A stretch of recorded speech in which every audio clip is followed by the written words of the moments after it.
You're in the Paracast, the gold standard of paranormal radio.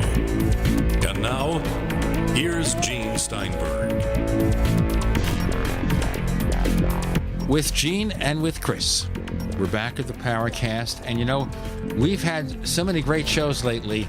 We keep thinking we can't top that, but as you'll hear later, I think we've topped it once again. Now, as you might know, we're getting lots and lots of comments about Ray Stanford and his appearance on the Paracast on May 18th. And of course, some of those are basic demands that Stanford disclose what he has because he's getting on in years, and if he doesn't do that, now, when is he going to do it? In fact, I wonder about this, and I didn't want to be morbid about it, Chris. Does he have a game plan there of what's going to happen if he's no longer around? Would his wife release the information? What would he do? You know, that's a really good question, Gene. I really can't, in all honesty, answer that emphatically. I really don't know. I've never really broached the subject with him. The only time his mortality has come up is in the context of Ray. The clock is ticked. You know, you don't have an infinite amount of time here to get this information out. And I've constantly been cheerleading him to finally put an end to his analytical process and really concentrate on getting this information out to peer review. But you know, I think it's a very valid point. You know, what is going to happen to this incredible treasure trove of historical data, meticulously documented, I might add. You know, I think his wife maybe would be the executor of any sort of. I'm just going on an assumption here. I don't know this, but I would assume that Sheila would be in charge of disseminating his work, and also one of the most incredible collections of pre-Columbian art, meteorites, obviously the largest collection of dinosaur trace evidence ever found. His house is a museum, and it really deserves a wing in a museum somewhere. And he has mentioned in the past that much of his physical collection will probably end up in some sort of a museum or a wing of some museum, that sort of thing, and justifiably so. I mean, just walking through his house is, you know, I mean, it doesn't matter where you look. There's just incredible artifacts and art and just you name it. I mean, he has so many dinosaur tracks in his house. He has pathways to get from rooms to rooms because there's so many of them displayed. And I mean, it's quite amazing what the man has accomplished in the many years that he's been diligently, you know, working his various passionate subjects in his research. And I think it's important that obviously there's some sort of game plan in place for, you know, the obvious time when he's going to not be here to be the one that's going to be in control of it. So it's a very valid question. I think the time is probably ripe now. I think he's turning 76 or 77 here in June. So, you know, that's a subject that needs to be broached. You know, I think about mortality because of the fact that my brother-in-law, Stephen Beiser, and he was a guest on the Paracast as an expert in currency back in 2009 when we were talking about monetary conspiracies, and he's contracted pancreatic cancer. And the prospects look pretty favorable. I hate to be overly optimistic or pessimistic. We're just kind of hedging our bets. He's undergoing therapy and everything. He's gone to one of the best hospitals in the nation, the Mayo Clinic, one of the facilities in Arizona, so we hope things will be okay. But he's 67, and he's facing what is obviously a life-threatening illness. And now we've got Ray Stanford, who's in his late 70s. He's had heart problems, correct? Yeah, he has. Okay, so I just hope, if Ray is listening, please, man, you got this information, disclose it. I mean, some of our listeners are already expressing skepticism, as they have every time Ray's been on the show. I think you're being kind, Gene. Well, I am trying to understate the obvious. They're skeptical because there are a lot of people in a lot of fields, particularly in the paranormal field. They claim to have evidence of one sort or another, and they never seem to get around to disclosing it. There's always a reason. But we realize that Ray has disclosed some of it, so it's high time, and we're seeing more and more of what he says to be correct. So when it comes to paleontology, for example, the Washington Post did a story about him a couple of years back about his amazing ability to find things that professional scientists cannot find. Right. We have the fact that he was criticized at one point, Ray, for this question about what was the real insignia on the Socorro, New Mexico UFO. And it's now been confirmed, as Ray stated, with government documents, that it was the decision of the Air Force investigators to change it, partly because they didn't want to have that fuel fake UFO cases. Exactly. On the other hand, in retrospect, it was a ridiculous decision, because has there been another UFO anywhere with an insignia that resembles either the fake one or the real one? Not to my knowledge, but that doesn't mean that they're not out there. You know, we can't be aware of every description of every UFO event. But to my knowledge, no, there have been some that were close, but none exactly as stated by Zamora. Yes, it seems when you try to put things that he says to the test, you know, he comes up looking pretty good. He does. Of course, there's also lots of questions about his past when he was surrounded by a lot of people that really felt that he was gifted with certain insights and, in one sense of the word, psychic abilities.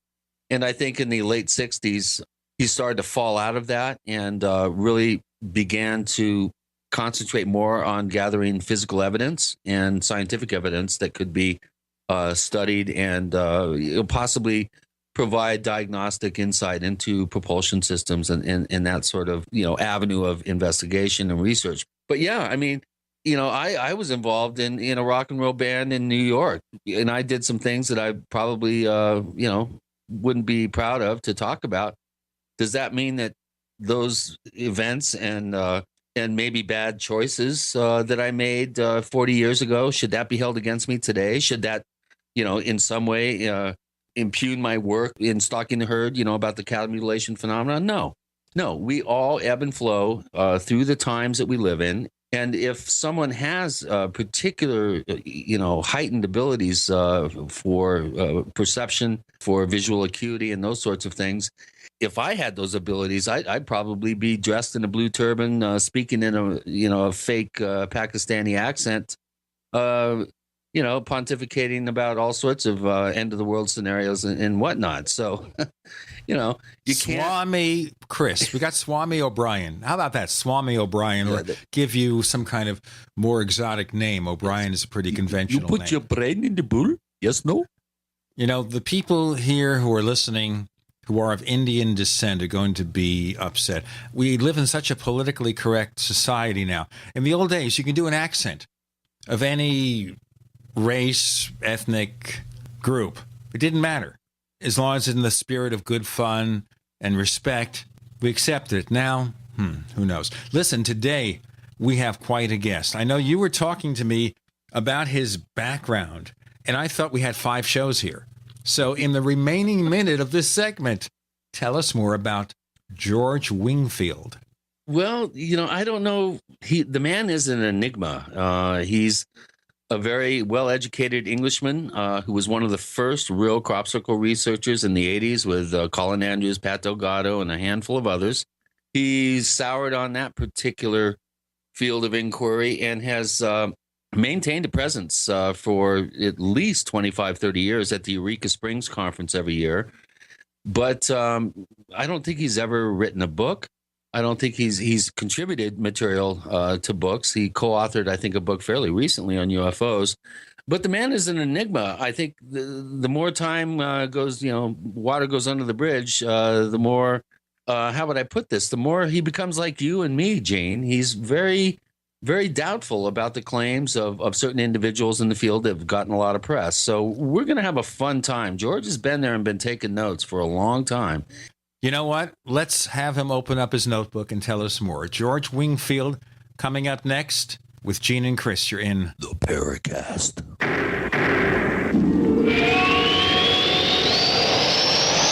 First came Attack of the Rockoids, and it was a critically acclaimed success. And now there's The Coming of the Protectors. A former military intelligence man is contacted by a space woman in a dream that turns out to be a nightmare because evil forces on her distant planet are planning to conquer the Earth. This is gripping science fiction of the classic kind.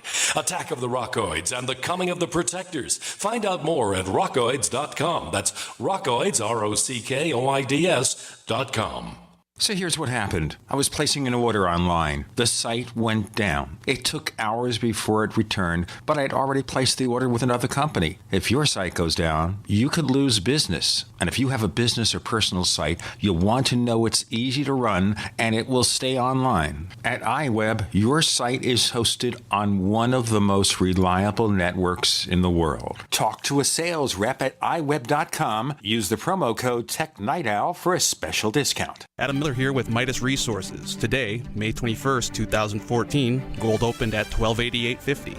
A 1-ounce gold coin can be purchased for $1335.40, $667.70 for a half-ounce, or $333.85 for a quarter-ounce. That's $1335.40, $667.70, and $333.85. Hi, this is Ted Anderson. Have you ever wondered why banks, stockbrokers, investment advisors won't talk about gold IRAs? Wait a sec. Gold and silver is going up while Congress is trying to settle on the next debt increase. And there's no end to this madness. That old 401k and IRA can be converted into physical gold without tax consequences. I explained this in my book, 10 Reasons to Buy Gold. Don't let time slip away. Call for your free copy today, 800-686-2237. Get away from that Washington spin and get honest answers about gold. 800-686-2237. The book is free, 800-686-2237.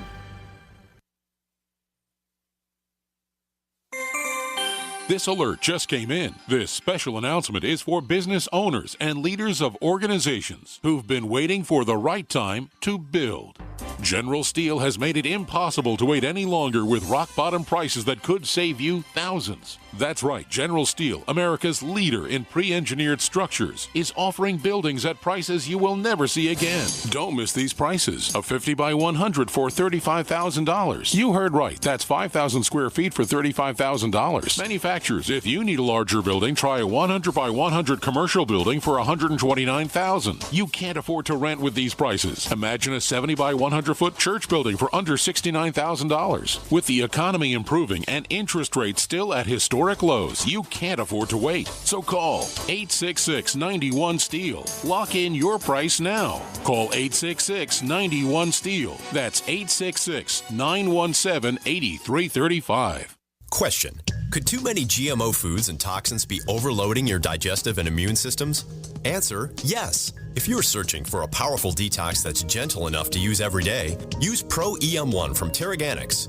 Pro EM1 is a powerful liquid probiotic that uses good bacteria to suppress pathogens and gently eliminate toxins from your body. A healthy digestive system will cleanse and remove toxins, support weight loss, improve absorption of food nutrients, and aid in controlling yeast and other infections. Pro EM1 is made with only non-GMO and certified organic ingredients, has no preservatives, and is dairy, soy, wheat, and gluten-free. Pro EM1 is the key to your digestive health. Order Pro EM1 Daily Probiotic Cleanse at Terraganics.com, spelled Terraganix.com, or call toll-free 866-369-3678. That's 866-369-3678. Also available through Amazon Prime. Pro EM1 from Terraganics. Life's getting better. We'd like to hear from you. If you have a comment or question about the Paracast, send it to news@theparacast.com. That's news@theparacast.com. And don't forget to visit our famous Paracast community forums at forum.theparacast.com. We welcome to the Paracast for his first appearance on the show, George Wingfield. Welcome to the Paracast, George. Hi, Gene. I was looking here over your background, and you've been in lots of elements in terms of paranormal research. And I don't know, I have a pretty crazy background myself, and we were talking about Chris's background as a musician before he got involved in the Mysterious Valley research and such. But can you tell us how you got involved in these very unusual subjects? I got involved because I got involved with the crop circles back in 1987. And I was very fascinated. I spent a lot of time trying to figure out what was going on and what this was all about. I have a science background, and I was coming from that point of view. I met all sorts of different people who wanted to explain the crop circles in various different ways, such as UFOs and a lot of New Age interpretation of the crop circles and things of this kind. And I researched the crop circles for about 6 or 7 years. And I came to the conclusion in 1994, that's exactly, 20 years ago, that the crop circles in England were almost entirely made by people. And I found the names of many of the people who were making them. They made them secretly, of course. And I wrote an article way back then, 1994, giving details of what I'd uncovered. And after that, I didn't really do very much more with the crop circles. I left the crop circles alone after about 1996. I left them alone and became interested in other subjects, such as UFOs. Okay, with crop circles, you then felt that that was a resolved issue. Well, let's put it this way. I don't give you a blanket solution for anything. I won't give you a blanket solution for crop circles, for UFOs, for cattle mutilations. But I will say that, in my opinion, 95% of crop circles, maybe 99%, I can't put an exact figure on it, are man-made. And I'll leave it at that, and I'm not particularly interested in that subject anymore. We can talk some more about it if you like. And then when it gets to UFOs, that's much more complex, and there are very many different aspects to that and different kinds of UFOs. And we could take up a whole 2 or 3 or more hours talking about UFOs. With the cattle mutilations, I sent you an article which I'd written saying that, in my opinion, the vast majority of the mutilations are perfectly explainable. And the reason people haven't understood previously, because they've made the assumption that whatever killed the wretched animal also mutilated it. That's simply not true. It may apply to some cases, but in general, it's a different agency which mutilates the carcass to whatever killed the beast. And this makes a huge difference in understanding what's going on. All right, so you raised the response there in general terms. So, okay, who is killing the cattle and who is mutilating the cattle? All right, 2 separate questions. This is fine. Depending on where you are and what year you're in, I could produce a pie chart. Now, I don't have accurate figures, but there are, I think I listed 12 possible reasons for the cattle deaths. And number 1 reason was natural causes, which could be disease or heart failure or so on. There are a lot of things. I could discuss all of those. Then there are predator attacks. That accounts for quite a number of cattle killed. Then there are criminal killings, which may be done by delinquents or hunters who can't find any deer to shoot, things of this kind. People do shoot cattle. And I think possibly even the military shoot cattle. But, okay, and then there are other reasons for shooting cattle, which I have discussed, and possible sampling programs. I don't see any reason at all to believe that the aliens are killing cattle and mutilating them. Oh, I'm glad I heard you say that, George.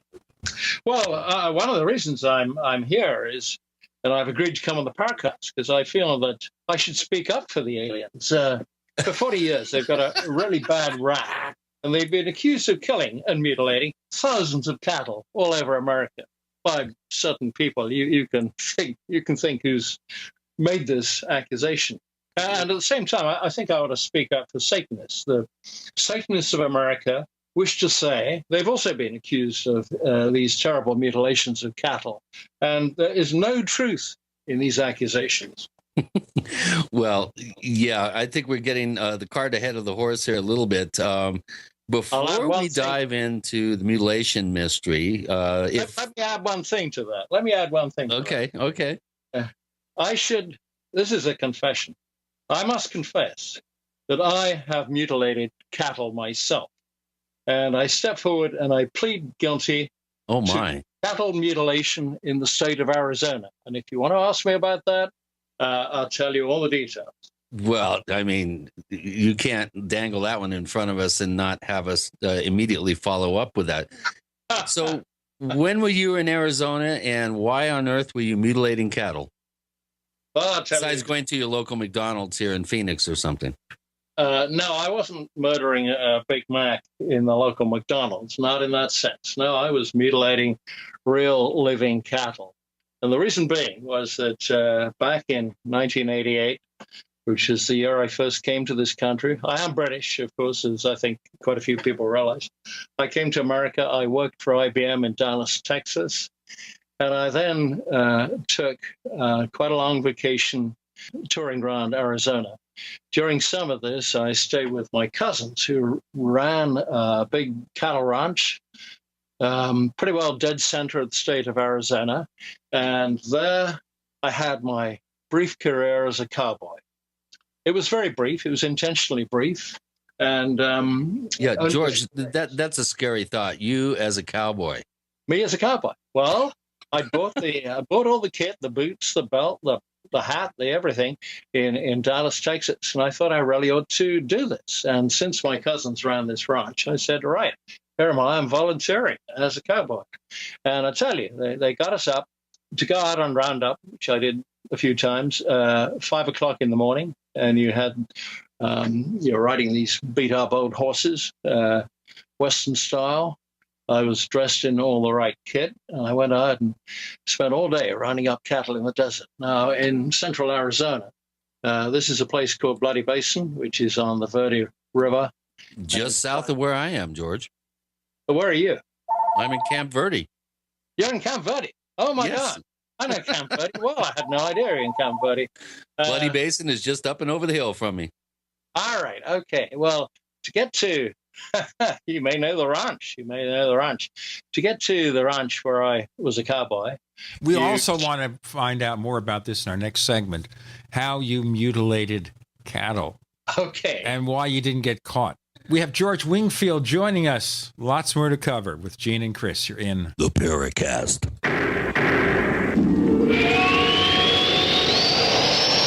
Great minds think alike. The network for the independent-minded. The Genesis Communications Network. GCN. Is there a secret UFO agenda? Do strange creatures from the darkest corners of the mind roam the Earth? Is there evidence for mind control, time travel, or devious government conspiracies? Find out the inside scoop on the latest conspiracies, paranormal activity, and Fortean phenomena when you subscribe to Tim Beckley's Conspiracy Journal. It's jam-packed with stories, special book and DVD promotions, and the best news, it's absolutely free, sent right to your mailbox.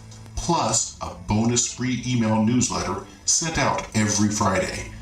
Simply send an email with your name and address to Mr. UFO at webtv.net. That's Mr. UFO at webtv.net. Find out what they don't want you to know.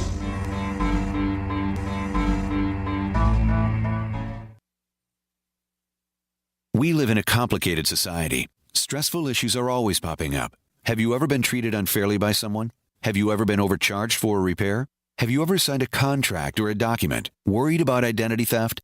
How many times have you been in those unique situations where you just wanted to call an attorney to find out if you're right or wrong, or what your legal rights are? But every time you think about calling an attorney, what do you think about first? That's right. Who do you call, and how much will it cost? Our friends at Legal Shield have found a solution. With a nationwide network of 6,900 attorneys who average 19 years of experience, Legal Shield's law firms take over 40,000 calls per week helping their members. For less than $20 per month, you can have access to Legal Shield on everything from the trivial to the traumatic. Let Legal Shield stand up for your rights at lsprotection.com. That's lsprotection.com. Or call 855-340-SAVE, 855-340-7283. Results will vary from case to case. We all know that Berkey water purification systems are the most trusted name in water filtration. As an authorized Berkey dealer for over 6 years and serving thousands of satisfied customers, the Berkey Guy offers amazing specials for Berkey water filtration systems. The Berkey Light systems include a set of self-sterilizing and recleanable black purification elements that purify water by removing chlorine, pathogenic bacteria, cysts, and parasites to non-detectable levels and remove harmful chemicals such as herbicides and pesticides. Order the Berkey Light system today, complete with 2 black Berkey elements for only $231, and the Berkey Guy will ship your order free of charge. With the purchase of a Berkey Light, the Berkey Guy is also offering a set of fluoride and arsenic filters for only $39.99. That's over 30% off the retail price. Call the Berkey Guy at 1-877-886-3653. That's 1-877-886-3653. Or order online at goberkey.com. That's goberkey.com today.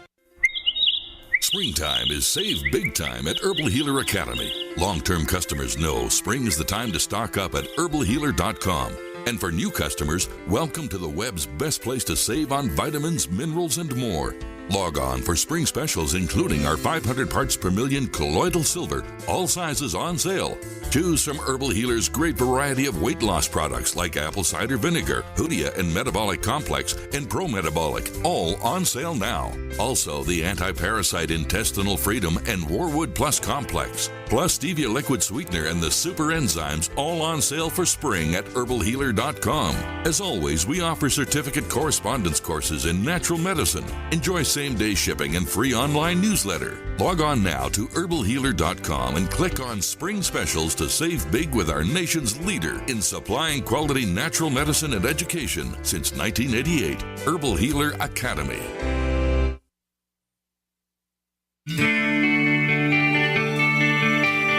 This is Jerome Clark, author of the UFO Encyclopedia and other books.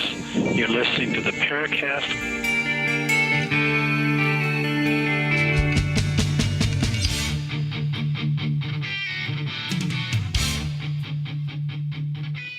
All right, so George Wingfield worked at a ranch near where Chris is living now, but they never met in those days. Okay, I'll tell you. The name of the ranch is Horseshoe Ranch, and to get there, you take a turning off I-17. Pretty well, I think at Bumblebee is where you turn. I don't know if you know Bumblebee. Oh yeah. Okay, you turn off onto a gravel road there, and you drive about 25 miles into the desert, and the ranch, big ranch, is on the banks, on the bank of the Verde River, and that was where I did my cowboy stuff.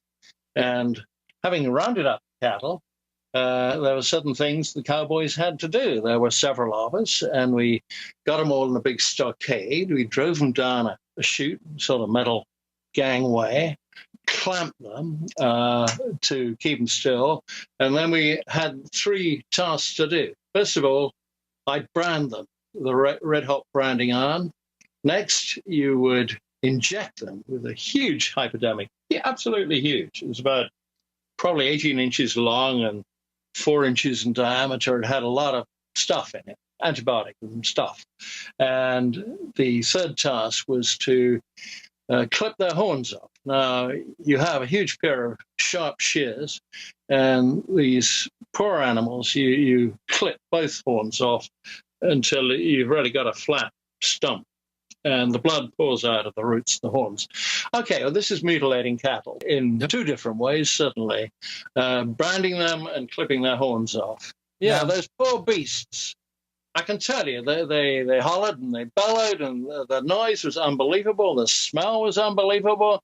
The hiss of the branding iron and the smell of burning flesh. And the poor beasts must have thought they were being murdered or tortured in the most barbaric way. That's mutilation. And so I do have some background in the beef industry, if you like. As do I, George. I helped out every year, dehorning, inoculating, castrating, and branding the herd. Well, sure. Castrating is one of the things I didn't do. I wasn't around at the right time for that. Yeah, but, that's early. Basically, these cattle, they were bought from down in Mexico, just over the border, and they were trucked up to Horseshoe Ranch, and they were on the ranch probably for about a year, and you had one steer on 10 acres. How about that? There's an awful lot of land out there called intermediate desert. There's enough food for them to find to live okay up there. But, okay, onto the cowboy bit. My cowboy career was very brief, intentionally. There were several unexplained animal deaths on the ranch. I didn't actually see any at that time back in 1988. I didn't really know much about this subject. There were, and mutilations resulted. It was thought that the unexplained animal cattle deaths were caused by a mountain lion, and that's almost certainly correct in that instance. Okay, other places, other cases, it might have been something else. It's not always a predator. There are a lot of illnesses too. And one or the other, just before we leave that one, I said every single steer was injected with this huge sort of mix out of a big hypodermic, which contained a lot of antibiotic. And that may have killed many steers because the antibiotic can clear out a lot of the bacteria from the large intestine, and that would allow something called Clostridium to go mad in there and bring on terrible condition, which a lot of diarrhea and pain and nausea. Yeah, depending on which of the 19 forms of Clostridia happened to be opportunistic at the time. That's right, and certain cattle seem to be completely impervious to it. Others suffer terribly and even die. But the thing you're talking about here is not so much what we would call mutilation, but you're just talking about what ends up being a way to abuse cattle in the way we handle them and prepare them for slaughter. That's true. But I'm also saying that, well, he's also talking about possible explanations for the 2% of all cattle on the planet, 1.37 billion. 2% of them die every year from various causes. And Clostridia is a real major cause of death in the cattle industry, especially in the Southwest. Yeah, I was just going to say that. I think during the 70s, there was something like 150 million cattle in America. Nowadays, about 80 million.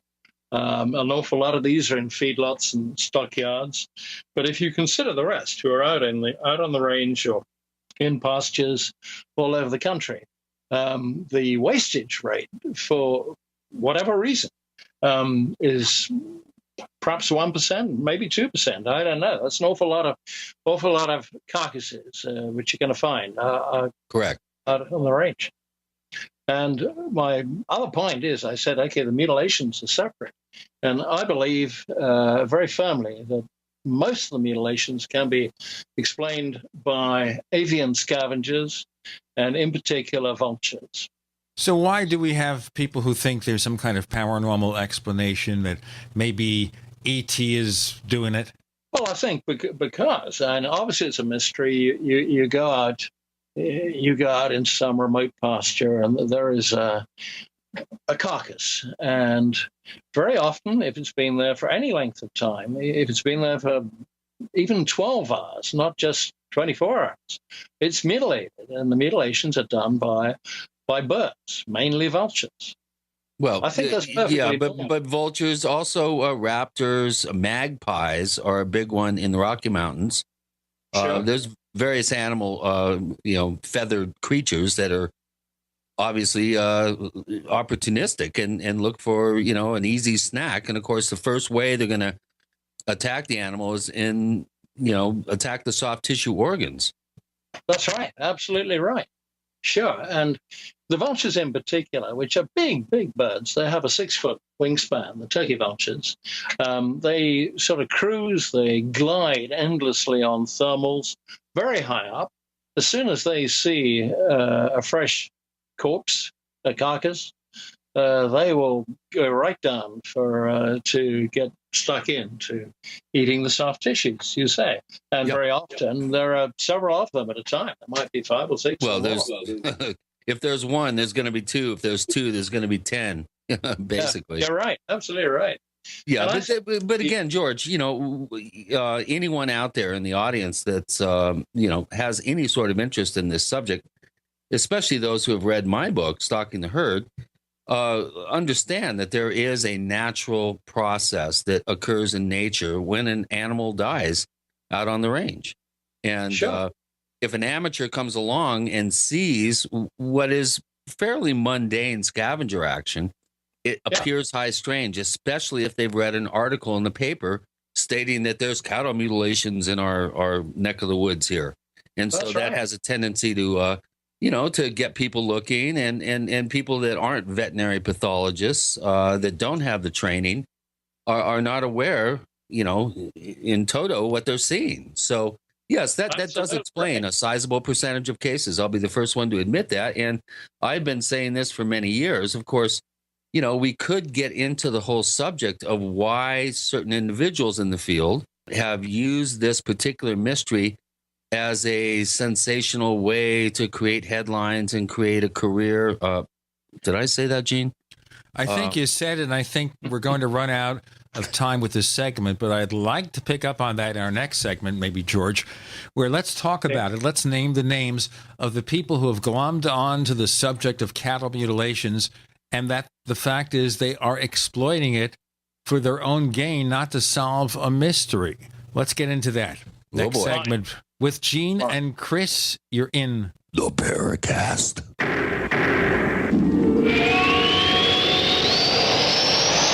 Not just an alternative to the mainstream media.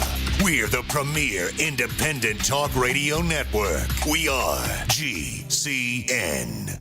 Attack of the Rockoids has been well received by critics and readers alike. It's a thrill-a-minute story you'll never forget. A former U.S. military intelligence officer is haunted by intense dreams about a beautiful woman pleading for his help after a terrible battle in outer space. But the dreams turn out to be true and thrust him into a telepathic love affair with a woman whose faraway planet is intent on destroying the Earth. And now the gripping tale continues in The Coming of the Protectors. It's the second book of the Rockoids trilogy, a galaxy-spanning adventure that pits our hapless heroes against powerful, fanatical enemies that threaten the lives of freedom-loving beings everywhere. Attack of the Rockoids and The Coming of the Protectors. Classic science fiction at its best, available now. For more details, visit rockoids.com. That's ROCKOIDS.com. Imagine an acne treatment breakthrough that even Proactive says is better than Proactive. Announcing all new Proactive Plus, the revolutionary new way to clear your skin from the #1 name in acne care. Proactive Plus is our best, most effective solution ever. And when you call 1-800-721-4255 today, you can have it tomorrow.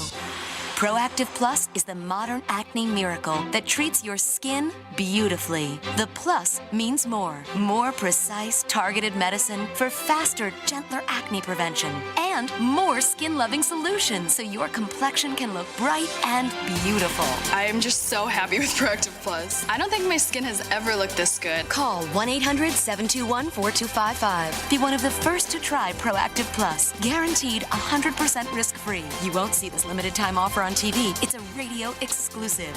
1-800-721-4255. 1-800-721-4255.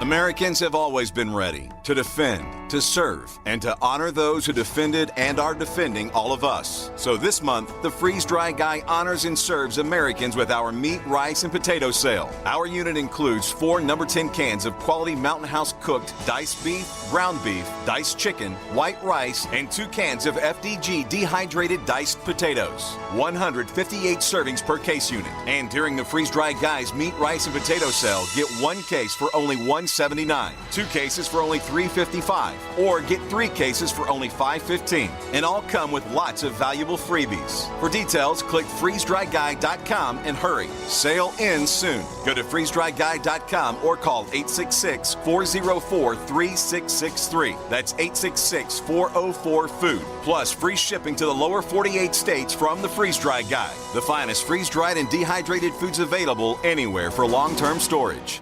Ouch! My back is out again. Hi, Dr. Ortman with Wellspring Spinal Care. If you're experiencing neck, mid, or lower back pain, this information is for you. One of the complaints that I hear is patients receive their typical adjustment, only having to repeat them as the pain returns. Putting the bones back in place is only half of the battle. At Wellspring Spinal Care, we have the entire solution. We use the NUCA approach, utilizing 3-dimensional x-rays and gentle touch technology to deliver specific correction. We then design a custom nutritional supplement program which provides essential nutrients targeting the areas of concern. With a NUCA approach and proper nutrition, you'll be on your way to a faster and more permanent recovery. To get you on the road to wellness, visit drortman.com. That's drortman.com. Or call us today, 952-303-9124. That's 952-303-9124. Wellspring Spinal Care, chiropractic done right. Hello, this is John Burroughs, one of the witnesses to the Rendlesham UFO incident. You're listening to the Paracast, the gold standard of paranormal radio.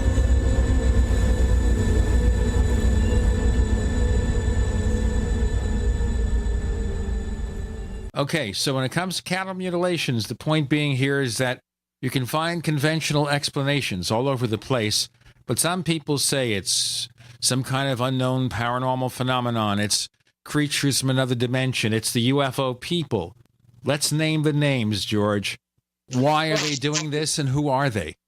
Obviously, the first name up is Linda Moulton Howe. She's been putting this over for ever since 1983. And have I got that right? Yes, 1983. Where are we now? 1979, A Strange Harvest. Yeah, A Strange Harvest and An Alien Harvest, and subsequent books by her, which have taken this direction. Funnily enough, I've got a... But you say, well, where did she get this idea from? Well, I can tell you exactly where she got it from. She got it from a pretty sort of dubious character called Richard Doty, who was an AFOSI man in Albuquerque, New Mexico. That's Air Force Office of Special Intelligence, I think. Have I got that right? Well, you know, it might be intelligence in that case is an oxymoron. Linda, when she first started covering this back in the late 70s, the first person she called was Tom Adams, and I think the second person she called was David Perkins, your very good friend who you've known for many years. And right. It wasn't until later in the 80s that Linda got involved in what we've discussed on a number of occasions here at the Paracast, some disinformation programs. Let's talk about Tom Adams and her original investigative work back in 78, 79, when she was a environmental news reporter for, I think it was the CBS or NBC affiliate in Denver. Can I just give you, first of all, a quote, a 2-line quote out of Linda's book, An Alien Harvest? She says, Doty claimed the government and ETs have made an agreement. The aliens could conduct animal mutilations and human abductions in exchange for teaching U.S. experts about alien advanced technologies. Part of the government's deal was to provide the ETs land for a base. We can spend a whole year just talking about Richard Doty. Sure. Well, he's a crook. And if we're going to say this to somebody, because we don't want to get involved in anything that might become legal, why do you say he's dishonest? Well, this was quite clearly now. You can look at it in great detail. This was disinformation, or disinformation deliberately fed to various sort of UFO researchers and people at that time. He was working with a guy called Robert Collins. We don't hear much about Robert Collins. They appeared on TV, I think, Doty and Collins as Condor and Falcon. There's a lot of, it wasn't just Doty, but he was the tip of the iceberg, which was generally unseen. And this information was fed to Paul Benovitz, and William Moore worked with Doty, and helped him disseminate disinformation. George, we've covered this many times on the Paracast. We've had Greg Valdez on, Greg Bishop, who, of course, wrote the great book Project Beta about the Benowitz case. But I'm wondering about an article that I remember reading by Brother Blue talking about the aviary. And he mentioned a whole list of names. Ron Pandolfi, who was the head of the Science and Technology Desk for the CIA. Of course, Kit Green, John Alexander, C.B. Scott Jones. But in the article, you're mentioned as a possible member of the aviary as well. Dan Smith corrected, I think, Brother Blue and said, oh, no, George Wingfield is Nightingale. What was your response to that? I've never heard you actually comment on that. He's right insofar as I'm a member of the aviary. My name was Mockingbird, but various people wanted to make me Nightingale, and somewhere out there on the internet is a long sort of discussion as to whether I'm Mockingbird or Nightingale. Regardless of whether you're Mockingbird, Nightingale, or anything else, how did you get involved with this? How did I get involved with it? It was because when I first got involved with the crop circles, I came to this country. I gave quite a number of lectures on crop circles, and of course UFOs were into that mix at the time. And I was in, I think, in Washington, D.C. in 1992, April. First time I'd ever visited Washington, D.C., and arrangements were made for me to meet a number of gentlemen from the CIA, the chief of which was Ron Pandolfi, otherwise known as the Pelican. And I wasn't actually initiated into the aviary, but in a very joking fashion, I said, well, of course, I'm Mockingbird. And whether people took that on or whether anything came from that, I don't know. I went to lunch with these 5 CIA men, and I took a picture of them, which is bad practice, and it was not expected. And I think that's been published on the internet many years later. I have a picture.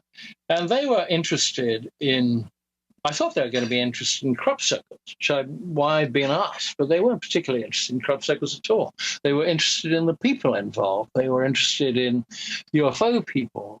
They talked about Condor and Falcon, and this was the main sort of focus as far as I could see. I could really take off on this one. While you were in D.C. in 92, didn't you have a daylight sighting of a UFO? Absolutely. It was a number of UFOs, and it was there were other witnesses with me. There were 2 more with me. I even took a photograph of the first UFO to appear, which was high in the sky, but this was definitely a UFO in the normal sense of the word. It wasn't an airplane or a satellite or a bird or anything like that. It was a UFO. I'm still puzzled to this day exactly what it was, and I can't say for certain that it was a craft or even any physical object. I mean, we're going off at a tangent here, but we can cover that another time if you want. But I wanted to get back to the aviary here, okay? Because supposedly these people were involved in government disinformation efforts related to UFOs. So if you're part of the group, can we say you're involved in disinformation, or were? No, you can't say that. I'm not really part of the group. The group was more of a joke in handing out names to various people who are looking at all this sort of stuff in the UFO area. And I think William Moore was one of the ones who made up quite a lot of the names. A lot of people got a name. John Alexander got a name. But no, I was. Well, I find it interesting that you should be Mockingbird, and you've been digging into the dirt in this field for 25, 30 years. I find it very interesting that that's the name that you have attached to your own involvement. I gave myself the name Mockingbird because I saw the amusing side of some of this and the craziness of it all at that early stage. And I tell you what, before that UFO sighting, I remember it so well. I remember it to this day, and it's most peculiar. And I will probably write a book about this at some later stage. But that happened on April 13th, 1992, right over the Washington Monument. Exactly 2 or 3 days earlier, I'd been at a UFO conference in Atlanta, Georgia, and for the very first time, I had met John Alexander, General Stubblebine, Ed Dames, and all those characters. And they talked about psychotronic warfare. It suddenly occurred to me that this UFO sighting might have been someone playing games with my head with some beam weapon from a distance. I have no way of proving that, and I have no reason to think that. But that brings up the name Kit Green. Kit Green Kit Green I never met. Kit Green had he was the predecessor of Ron Pandolfi at the sort of UFO desk. They didn't call it that. I forgot what they call it at the CIA. Science and Technology. That's right. So isn't that weird? This all happened just within a few days. Yeah, it's also the location where Ray Stanford has had quite a number of very sensational sightings that he's been able to document in greater or lesser ways, depending on the event. You know, this whole idea of the aviary and, you know, some of the cast of characters that, you know, you hear about. Of course, you mentioned John Alexander, Richard Doty, Robert Collins. Jack Verona is another one that not many people, I think, out there are aware of, or Jamie Shandera. Coming next week on the Paracast, we'll be featuring Ted Rowe of NARCAP, and we'll be covering some of the key sightings that the organization is investigating. We'll get into more details about this aviary and its members in our next segment. With George Wingfield joining Gene and Chris, you're in the Paracast.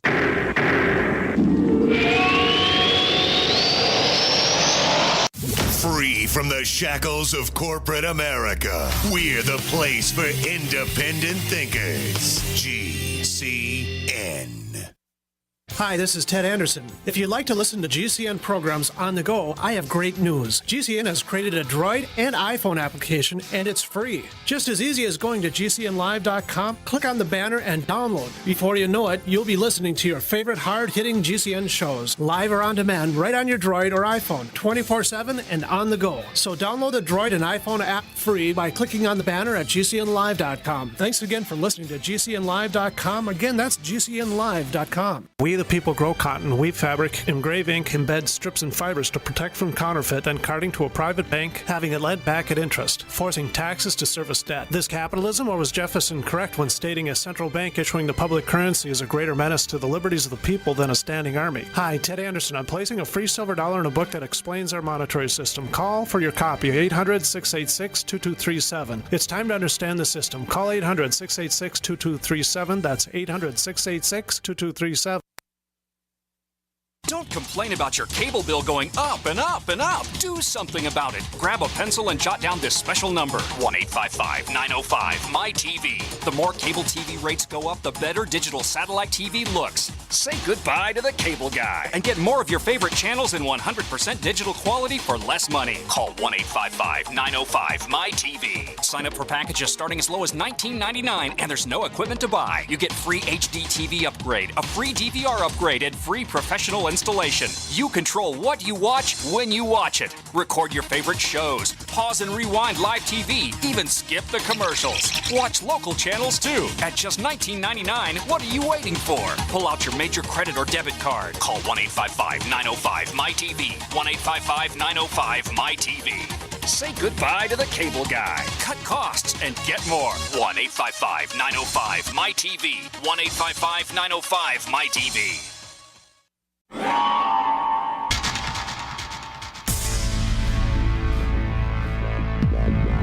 Welcome back to the Paracast, the gold standard of paranormal radio.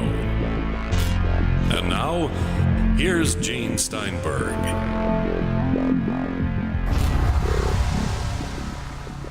So, the aviary, those people involved in alleged UFO disinformation or just having a lot of fun, at the expense of other people, or just having nothing to do on a Saturday night? So they go to the bar and they just talk and have some drinks.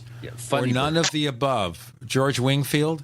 I think that probably if anyone thought that the aviary all sat down solemnly together and discussed ways of spreading disinformation or what they should do next or what they should tell the aliens, I think that's entirely wrong. I think these people were all interested in the subject in various ways or another.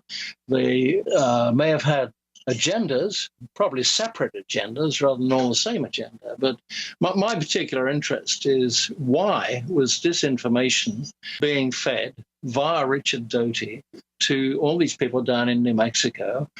He was based in Albuquerque. Everything seemed to be going on around Albuquerque. Chris and I don't know if you were there, but there was this meeting in Albuquerque in 1979 about the mutilations. The Harrison Schmidt conference. No, that was before my time. Right. Okay. Well, Izzy was there. David Perkins was there. A lot of strange people came to that, probably including Richard Doty. And whether a lot of this disinformation, all this stuff about mutilations, underground bases, MJ-12, whether that was a lot of local initiative from Richard Doty and his people, I don't know. Maybe it came from Washington. Maybe this is all dished out from Washington. These guys were told to give this to Linda Howe and various others. We should discuss the Linda Howe connection between Richard Doty and these so-called aviary members. For our new listeners, folks that aren't quite up to speed on this particular scenario, Linda Howe was taken by the Air Force Office of Intelligence Agent Richard Doty. She wasn't allowed to record the conversation. She wasn't allowed to take notes. But Doty laid a major, I think, psychological whammy on her, which affected her to this day. As soon as she was done with the meeting, of course, she scribbled furiously copious notes about the meeting. But essentially, this gives us a kind of a glimpse, a window into the thinking of a potential government agenda of disinformation back in the late 80s, mid to late 80s. And I think that, George, you've been monitoring this for a long time. There's certain characters that seem to be lurking around in the background of a lot of these things. And Dan Smith is a name that keeps coming up. He contacted me early on in the early 90s. What do you think of Dan Smith? One time I thought he was completely nuts. He had a sort of double act with Rosemary Guiley. It was either 91 or 92, I forget which. The two of them came over to England together to find out about the crop circles, to talk to everybody connected with the crop circles, to research what was really going on and what was happening. And they actually stayed at my house. They behaved very strangely. They sort of pretended to be a couple. They weren't a couple. But they made lots of recordings. They went asking people all sorts of stuff. And on one occasion, I had them staying there, and I was due to give a lecture at some conference on the next day, about 50 miles away. And in the morning, I said, all right, okay, we got to move out now. And Dan Smith and Rosemary Guiley said, oh, well, they had some excuse. The car had broken down, or I can't remember. They said, oh, we can't come now. Is it okay if we stay another night? And I thought, oh, bloody hell. That's not what I wanted, but I let them do this. Whether they went through my computer or what, I don't know what they got up to, but they were the most extraordinary couple, and they were closely connected with CIA people. I wouldn't say they worked for the CIA, but they were connected with quite a lot of people. Dan Smith, hold on, George. Dan Smith is, really good friends with Ron Pandolfi, as for 20 years he's been reminding everybody. But Rosemary Guiley, what sort of skinny do we have on her? Well, she was thick as thieves with Dan Smith back then in 91, 92.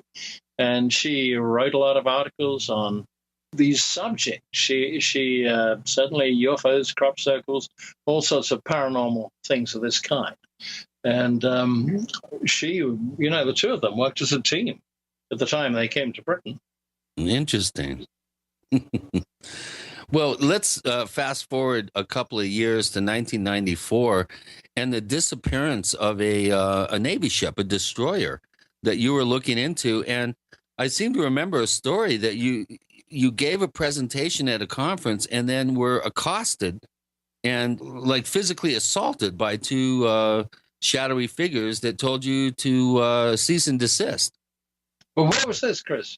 I don't remember this. Okay, good. I'm glad that's not true because, or if it is true, I'm interested to know why you don't think it's true. I remember hearing early on that you were investigating a case involving the disappearance of, I think, a U.S. Navy destroyer, if I'm not mistaken.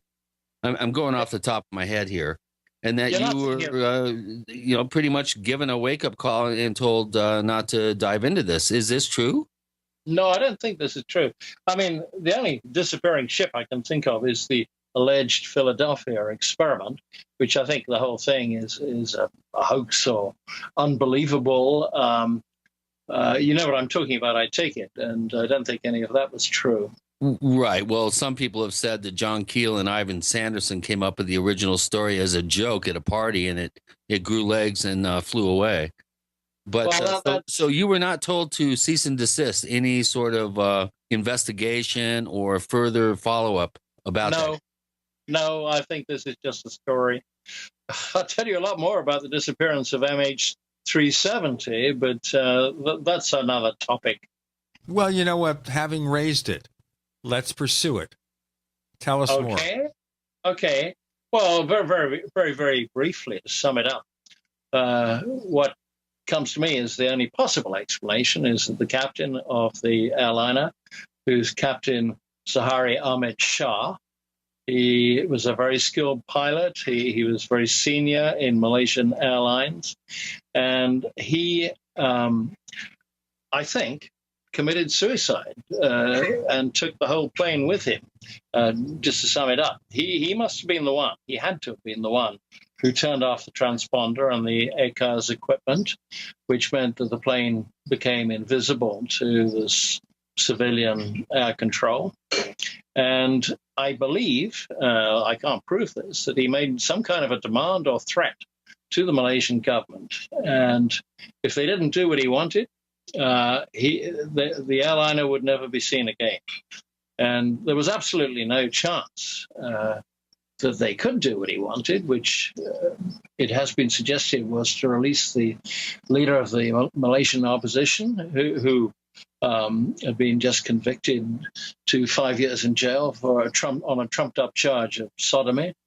And whether any message was received by the Malaysian government from Captain Shah, any message or threat or demand, we don't know for certain. But certainly one newspaper, the Daily Mail in Britain, received a copy of an email which contained just such a threat, saying, unless you rescind this jail sentence on the Malaysian opposition leader, you'll never see the airliner again. It's not coming back. And whether the Malaysian government have suppressed such a message or pretended they never received it, or maybe they did never receive it, we don't know. But I think all of the disappearance of the airliner can be pinned on the captain, who probably locked the co-pilot out of the cabin.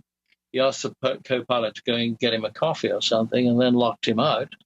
And I think there's also another report that the co-pilot's cell phone got turned on when the plane was flying after it had changed course. It was flying somewhere near Penang. With Gene and Chris talking to George Wingfield, you're in the Paracast.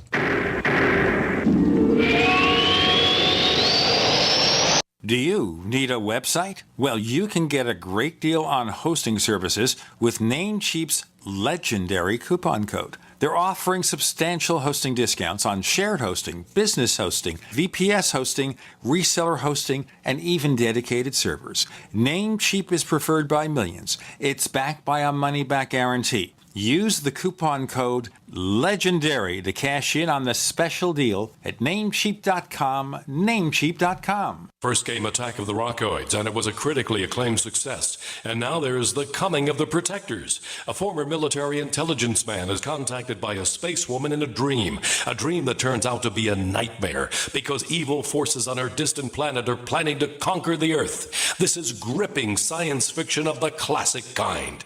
Attack of the Rockoids and The Coming of the Protectors. Find out more at rockoids.com. That's Rockoids, ROCKOIDS.com.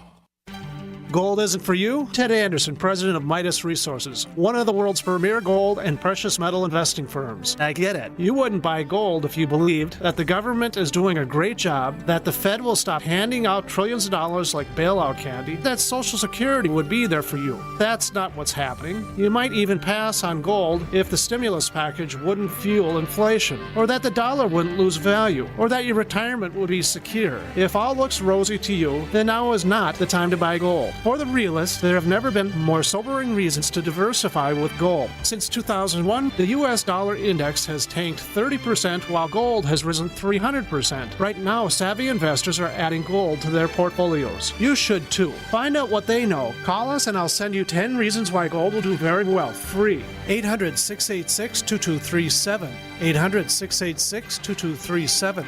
That's 800-686-2237. We live in a complicated society. Stressful issues are always popping up. Have you ever been treated unfairly by someone? Have you ever been overcharged for a repair? Have you ever signed a contract or a document? Worried about identity theft? How many times have you been in those unique situations where you just wanted to call an attorney to find out if you're right or wrong, or what your legal rights are? But every time you think about calling an attorney, what do you think about first? That's right. Who do you call, and how much will it cost? Our friends at Legal Shield have found a solution. With a nationwide network of 6,900 attorneys who average over 19 years of experience, Legal Shield's law firms take over 40,000 calls per week helping their members. For less than $20 per month, you can have access to Legal Shield on everything from the trivial to the traumatic. Let Legal Shield stand up for your rights at lsprotection.com. That's lsprotection.com. Or call 855-340-SAVE, 855-340-7283. Results will vary from case to case. Question: could too many GMO foods and toxins be overloading your digestive and immune systems? Answer: yes. If you're searching for a powerful detox that's gentle enough to use every day, use Pro EM1 from Terraganics. Pro EM1 is a powerful liquid probiotic that uses good bacteria to suppress pathogens and gently eliminate toxins from your body. A healthy digestive system will cleanse and remove toxins, support weight loss, improve absorption of food nutrients, and aid in controlling yeast and other infections. Pro EM1 is made with only non-GMO and certified organic ingredients, has no preservatives, and is dairy, soy, wheat, and gluten-free. Pro EM1 is the key to your digestive health. Order Pro EM1 Daily Probiotic Cleanse at Terraganix.com, spelled Terraganix.com, or call toll-free 866-369-3678. That's 866-369-3678. Also available through Amazon Prime. Pro EM1 from Terraganix. Life's getting better. We'd like to hear from you. If you have a comment or question about the Paracast, send it to news@theparacast.com. That's news@theparacast.com. And don't forget to visit our famous Paracast community forums at forum.theparacast.com. All right, let me stop here, George. The pilot locked out the co-pilot. Why? Why? Because he wanted to turn off the transponder and the ACARS equipment and change course. Well, that wasn't going to be very easy to do if he had co-pilot in the cabin who would say, "What the hell do you think you're doing? Why are you changing course?" The guy got locked out, as obviously can be done. The captain was in a suicidal state, not only because his marriage had just broken up, his mistress had apparently abandoned him, his political hero had been sentenced to 5 years in jail. He was thoroughly pissed off. Oh, Occam's razor. Sometimes the most obvious possible scenario is behind any sort of motivation for an event like that. Of course, what do you think of all the internet banter and these bizarre off-the-wall theories that have ebbed and flowed for the past 2 months. Well, I think these are just the general conspiracy theories you're going to get. I mean, I've read half a dozen of them. Most of them really don't ring true. Some people are suggesting that, the plane was landed on Diego Garcia, or else it was shot down as it approached Diego Garcia, Right. which They were I don't buy abducted by anything. aliens. Yes, well, of course, abducted by aliens, because when we went to the Ozark UFO conference in Eureka Springs, Arkansas last month, who should appear as one of the speakers but George Norrie from Coast to Coast. Your favorite radio broadcaster. Don't give me that. And of course, everybody wanted to ask him about MH370, and he said, "Well, I really don't have any ideas on that, but I have asked my chief remote viewer, and let's see what he says." Oh, Ed Dames. Oh, boy, here we go. Of course. Oh, my God. Well, Ed Dames has been so totally discredited. I mean, I don't know why anyone should ask him anything and expect to get a sensible answer. Right. The Hale-Bopp companion was going to eradicate the rainforest. I remember that one back in 97. Oh, right. Yes. Well, I remember the Hale-Bopp thing so well because I was at a UFO conference in Pensacola Beach just before all that business, and you could see Hale-Bopp up in the sky. Everybody was very excited.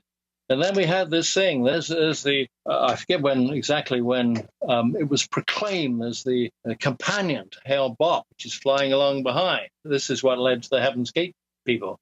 Right. Well, that was Courtney Brown, I think, actually. Well, it was Courtney Brown viewed it, but the person who invented the alleged companion was a guy called Chuck Schrammick, who lived in Houston, Texas. Right. And he was a complete idiot, and he was always pulling stunts of this kind. And he'd taken a very good photograph, astronomical photograph, which had been taken of Hale-Bopp by a professor at UH in Hawaii, and he'd added the companion object. It's just a simple bit of fudging it. I won't say it was done with Photoshop because I don't think that was around back then. But it was. It was around? Photoshop, yeah. I learned Photoshop 96, I think. Okay, let me see. Okay, fine. It was just about around. Well, maybe he used Photoshop. But anyway, he made quite a convincing picture of Hale-Bopp and this unknown object, which was sort of glowing like a star or nebula alongside. And then he'd sent this off to Coast, and people like Courtney Brown and Butchie Strieber had sort of latched onto it and thought this is the best possible thing. No one bothered to say, well, how about another picture? Is the object still there? And no one even bothered to think about that. Of course, the object wasn't still there. It was forged. But the professor of astronomy who actually took the original photograph, it took several weeks before he said, this is my photo, and someone's faked this object onto it. Anyway, Chuck Schrammick is dead. Of course, Art Bell didn't mention that. Of course, Art Bell didn't mention that. He thought it was too good a story. Courtney Brown was a complete maniac. He was rather like Ed Dames. He was going to make a huge amount of money by remote viewing, and this is an obvious one to jump on. He gave remote viewing courses, I think, Courtney Brown. Still does, actually. For those of you in the audience that aren't aware of who Courtney Brown is, I think, what was the name of the book, George? Cosmic Voyage. He claimed that there was a rescued colony of Martians living underground under Mount Baldy, I think, just north and east of Santa Fe. I missed that book. I really missed that one. That was one of my favorite. We're sort of digressing a little bit here. George, you have been going to, countless numbers of conferences. You've been a perennial attendee of the Eureka Springs conference, going on almost 30 years. That's right. You named yourself Mockingbird. Well, let's kind of go into some of the figures in the field. First of all, let's talk about the figures in the field that you feel are legit, and then we'll kind of flesh out our list of people that you have contrary feelings about. Well, obviously, you Chris, obviously, you're legit.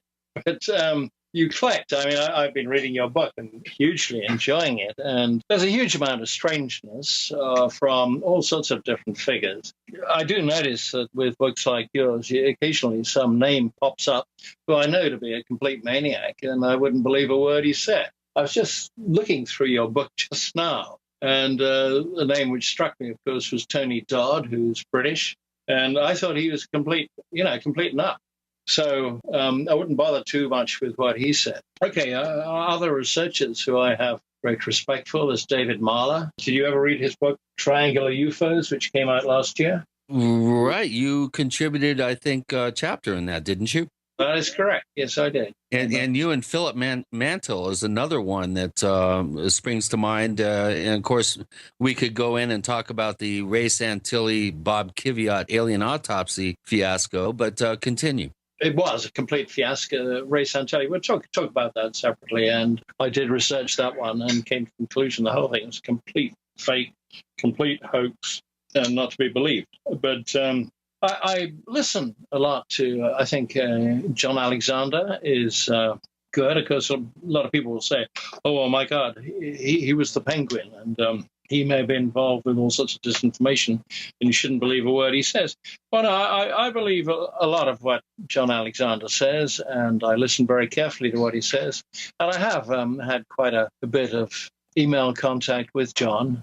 I know John. And well, what do you think of his book that came out a couple of years back, the UFO book, where he fails to mention the NRO, the National Reconnaissance Organization, anywhere in his book? What are we supposed to make of that?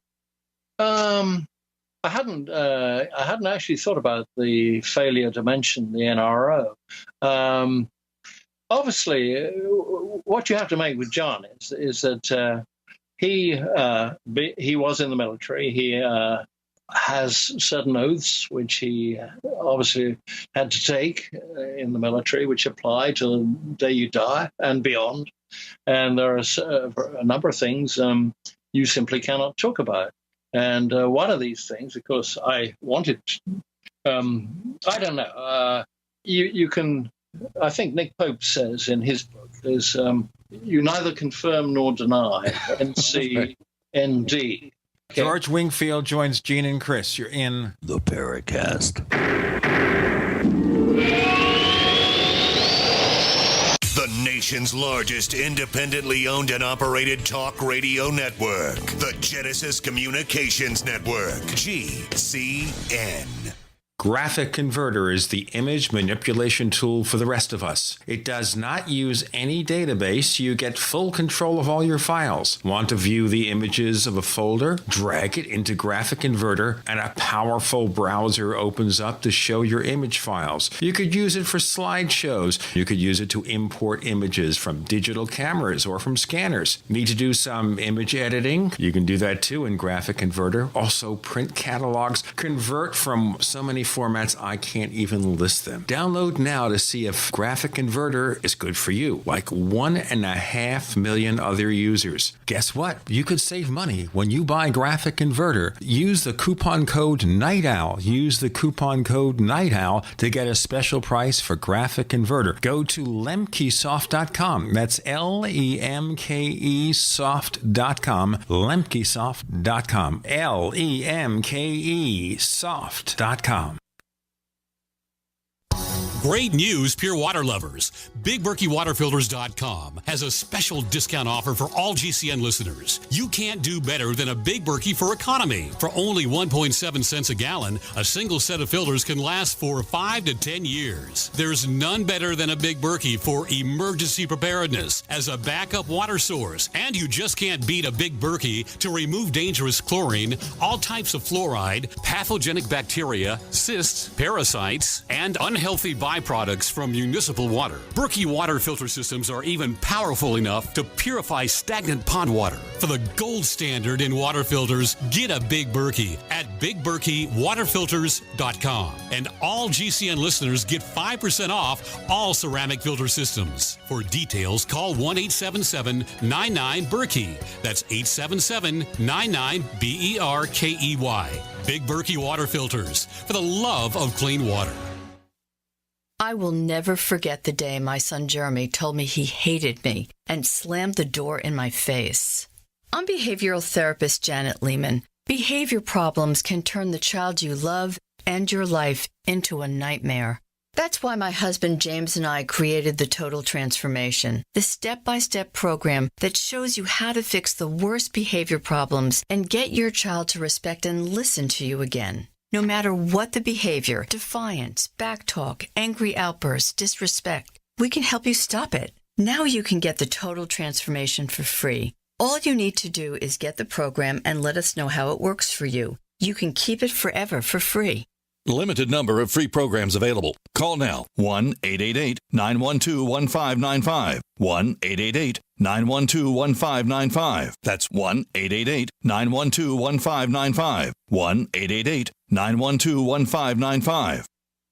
There are many things the human body can do very well, but maintaining the proper pH level isn't always one of them. That's where AlkaVision Plasma pH Drops can make a world of difference. AlkaVision Plasma pH Drops helps your body do what's natural. Just a few drops a day helps rid your body of harmful waste and acid while promoting health and restoring vibrance and energy. Alkalizing boosts your immune system and can help fight headaches, irritability, cramping, and insomnia. Alkalizing also helps the body fight depression and even bone loss. To learn more about the importance of alkalizing and how you can find life-changing and vital balance, please visit AlkaVision's brand new website at alkavision.com. Same great products, but now easier to use and more informative than ever before. To get your very own Plasma pH Drops for just $29.95, call 800-518-7615 or visit alkavision.com. That's ALKA vision.com. Alkalize your body and supercharge your health at the new alkavision.com.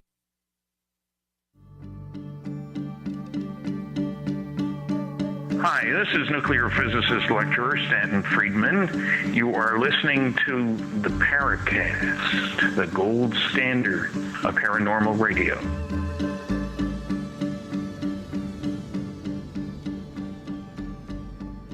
So, as we ended that segment with George Wingfield, Nick Pope's name was mentioned, and as Chris is going to tell you, we had him on last week.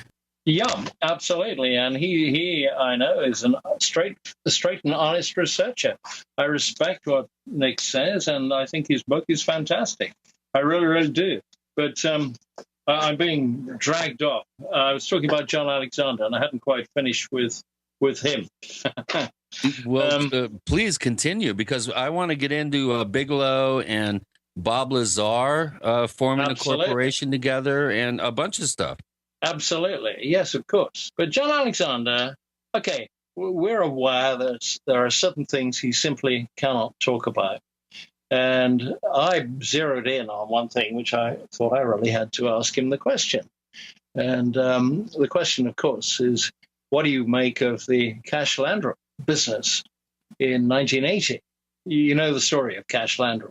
Yes, we do. We did have a special episode on Cash Landrum a year or two back with two people who had followed the case very closely. So we had extensive information on it. And what did you come to any conclusions as to what was going on? Well, I had the impression, we know, of course, we have the radiation side effects. And I had the impression, though, that this may have been some sort of test aircraft. Well, okay, I had that theory. I put it to John. I'll tell you a little more specifically exactly what I suggested. First of all, just to go back, most people assume this was nuclear radiation, which affected the two women and the son. And John Alexander says, no, it wasn't nuclear radiation. They'd be dead by now if that's what it was. It might have been extreme heat. If you're very close to something like a blast furnace, which is extremely hot, you get similar sort of radiation burns, and they aren't necessarily fatal, but they're very unpleasant. And so he suggested that. But my approach to the Cash Landrum thing was to think back to the year 1980 and what was going on. And what was going on, as everybody who can remember 1980 should know, was the Tehran hostage siege, where the American embassy had been taken over. Okay, I was talking about John Alexander, and I wanted to ask him about the Cash Landrum affair. And to have an understanding of what I suggested on the Cash Landrum affair was you need to know that 1980, the whole country, the president, the military, just about everybody was concentrated on what was going to happen about the U.S. hostages in Tehran. There were 52 of them, I believe. They were, in fact, kept as hostages for 444 days. And there was a rescue effort to get them back, which failed completely, with the loss of the lives of 8 American servicemen in April of that year, April 1980. That was called Operation Eagle Claw. It was a complete disaster. And then after that, another operation was going to be mounted. It was called Operation Honey Badger. And they had to rescue the hostages. There were a lot of people in the military, in a special group. This is all ultra secret, of course, who were focused on rescuing the hostages. My suggestion was that in order to rescue hostages under these circumstances, you needed some kind of a hugely bright lighting device, possibly powered by a small nuclear reactor, which you'd fly into the building near Tehran, where the hostages are being held. You put it down on the roof. Everybody around, including the guards, the Revolutionary Guards, would be blinded, but your SEALs and your Special Forces troops would go in with special goggles. They'd be able to see what they were doing. They'd get the hostages out of there and fly them out. This is what I suggested was being tested when the unfortunate Betty Cash and Vicky Landrum came into close proximity to this object, which had, for some reason, had been forced to land on a road where they were driving. This is a road in Texas. And that also explains all the helicopters. Sure. This is one of the reasons. And I said, well, this had to be some kind of a military exercise or operation or secret test. Otherwise, you don't get 23 helicopters, what I read. Right. That is simply not believable. So what did Alexander say when you posed this to him? Well, of course, I got a very bland reply saying, oh, well, I have looked into this, and one of my military colleagues headed the commission, which is meant to try and find out what went on there, and they'd come to the conclusion that the helicopters didn't belong to the U.S. military, and nor did this hugely bright and hot object which came down, and it's nothing to do with us. So sorry about that, but we'll wash our hands of it. So this is an example of John Alexander not being able to confirm or deny what he may know. He did deny. He denied it was anything to do with the U.S. military, because I asked him.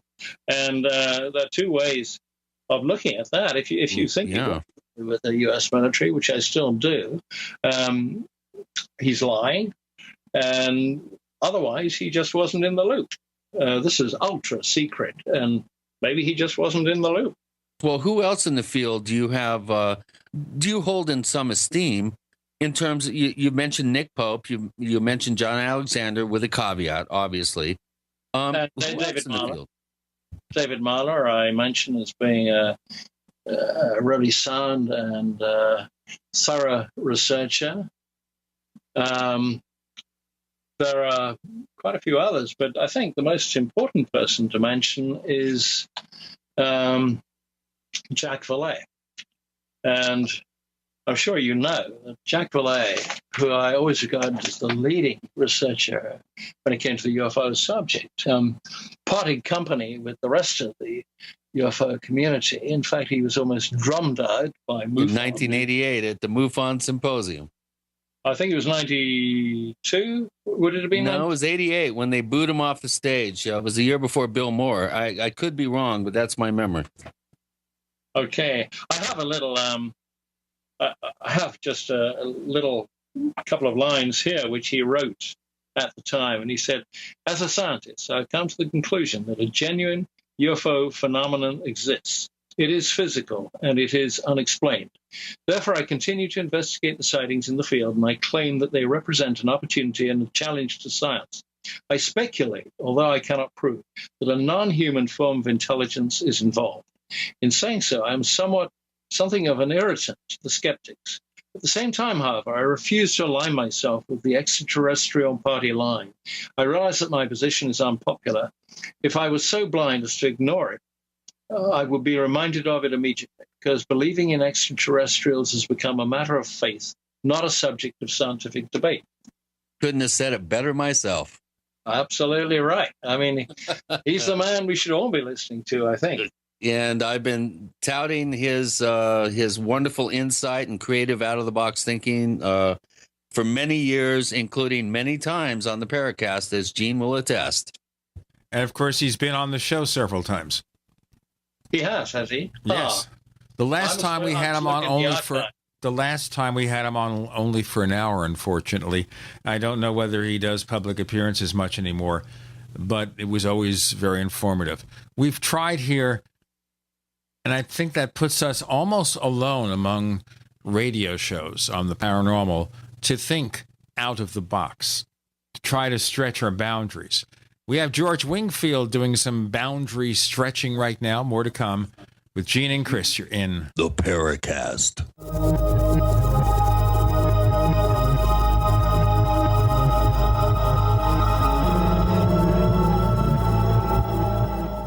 We are the premier independent talk radio network, the Genesis Communications Network, GCN.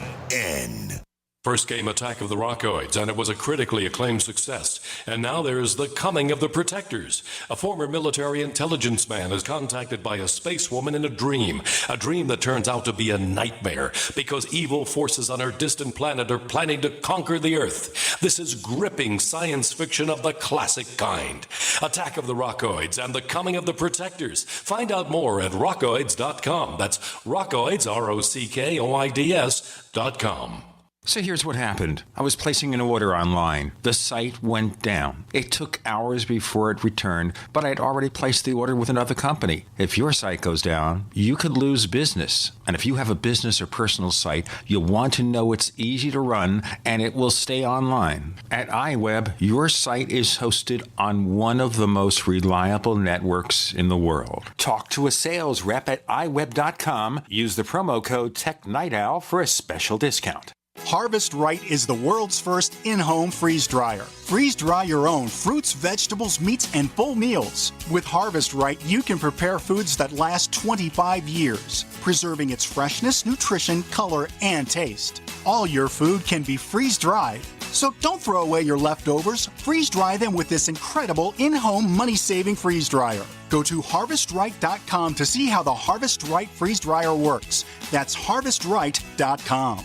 Good people need help. The Homeowners Association said we had weeds and fined us $25. We told them they had the wrong house. They said if we didn't pay it, they'd file a lien. Our attorney demanded photographs, witnesses, and told them if they couldn't provide this, they must cease and desist. Issue solved. Worry less and live more with lsprotection.com. That's lsprotection.com or call 855-340-SAVE. That's 855-340-7283. Results will vary from case to case. Don't complain about your cable bill going up and up and up. Do something about it. Grab a pencil and jot down this special number, 1-855-905-MY-TV. The more cable TV rates go up, the better digital satellite TV looks. Say goodbye to the cable guy and get more of your favorite channels in 100% digital quality for less money. Call 1-855-905-MY-TV. Sign up for packages starting as low as $19.99, and there's no equipment to buy. You get free HD TV upgrade, a free DVR upgrade, and free professional installation. You control what you watch when you watch it. Record your favorite shows, pause and rewind live TV, even skip the commercials. Watch local channels too. At just $19.99, what are you waiting for? Pull out your major credit or debit card. Call 1-855-905-MY-TV. 1-855-905-MY-TV. Say goodbye to the cable guy. Cut costs and get more. 1-855-905-MY-TV. 1-855-905-MY-TV. little over a year ago, I began to do a lot of research into why, even though I had a pretty good-sized meal, that I was still starving. And my research led me to a well-known fact that most of the soils that we grow our crops on here in the United States and across the industrialized world are almost completely depleted of almost all of the key minerals and trace elements that our bodies need to rebuild themselves, fight off cancer, and be healthy. I then searched out the best vitamin and mineral company out there and discovered Youngevity. The Youngevity products are designed to give you the real nutrition you need, and once you've got that, you don't have to eat as much to be satisfied. I've lost 37 pounds in 2 months, simply getting the vitamins and minerals I need. Check it out for yourself. It's incredible. Go to InfoWarsTeam.com today and order your first canister of Beyond Tangy Tangerine Complete Multivitamin Mineral Complex Dietary Supplement. That's InfoWarsTeam.com.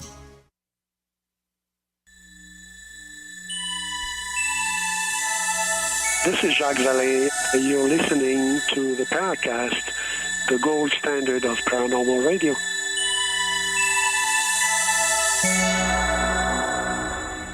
You know, when we announced your appearance here and started clarifying all the stuff you've done, George, we started getting interesting comments from our listeners. Maybe let's segue to one or two of those, Chris, before we go on. Okay. Sure. Let's go back to your original work in the field, and that has to do obviously with the crop circles, because I mean, come on, George, you, Pat Delgado, Colin Andrews, you were the first people to really dig into this, and you know, much to your credit, you spent a lot of time looking at this, as did Pat and Colin.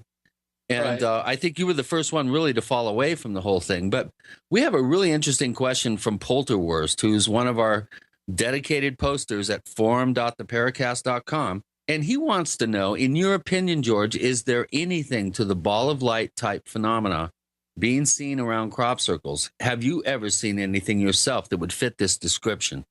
Well, no, I haven't seen a ball of light in a crop circle. You could say that what I saw over the Washington Monument was a ball of light. It appeared to be a disk. It was self-luminous.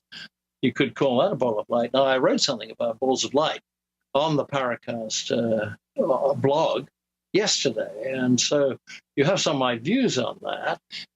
Balls of light in crop circles, I did say to Polterwurst, I said that there was a film, video clip of balls of light racing around, making a crop circle. You see the crop going down. Right, the Oliver Castle footage. That's absolutely right, yes, and that's a complete fake. And the guy who made it, whose name I forget, is a complete idiot.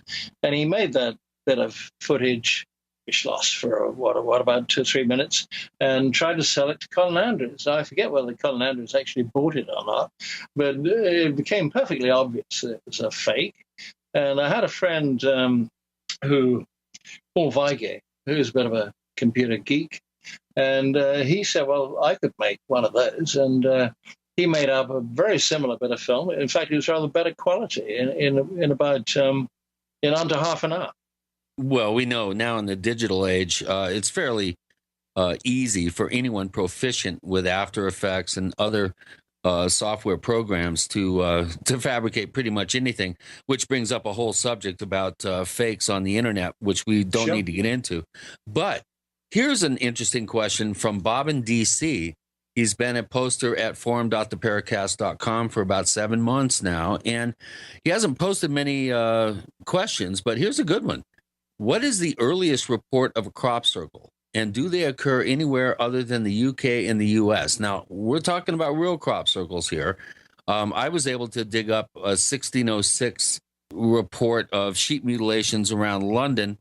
What is the earliest mowing devil or some sort of indication that's been documented of a genuine crop circle back in the dim reaches of time?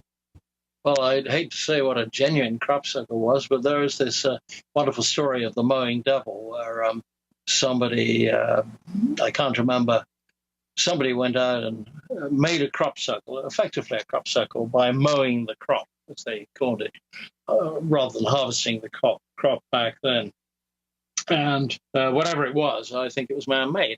Of course, there are crop circles which do get formed by dust devils. There are rough circular markings, but the crop circles we were talking about since 1987 or thereabouts were usually much more distinct and sharp, and they were geometrical shapes. They were usually circles, and soon after that you got passages and bars and claws which came out from the crop circles. In fact, they became quite artistic, and I think we're left with the idea that this is field art or crop art, and generally done by people who planned it carefully in advance. They planned some design, they go out at night, they make it using some high-tech equipment, like a surveyor nowadays will use some kind of a laser light to get straight lines, and in the dark you set up your pattern using these little laser lights on a tripod, something of this kind. Right. We had Matthew Williams on a number of months ago, and he gave us a blow-by-blow kind of primer on how some of these circles are able to be made overnight by teams of people that are very well coordinated. But I have a question from Polterwurst, again, who's one of our active posters at forum.theparacast.com. And he wants to know what you think about Nick Pope's, quote, exotic atmospheric plasma, unquote, theory, which I guess he puts forth in the Encounter book. At least he spoke about it last week on our show.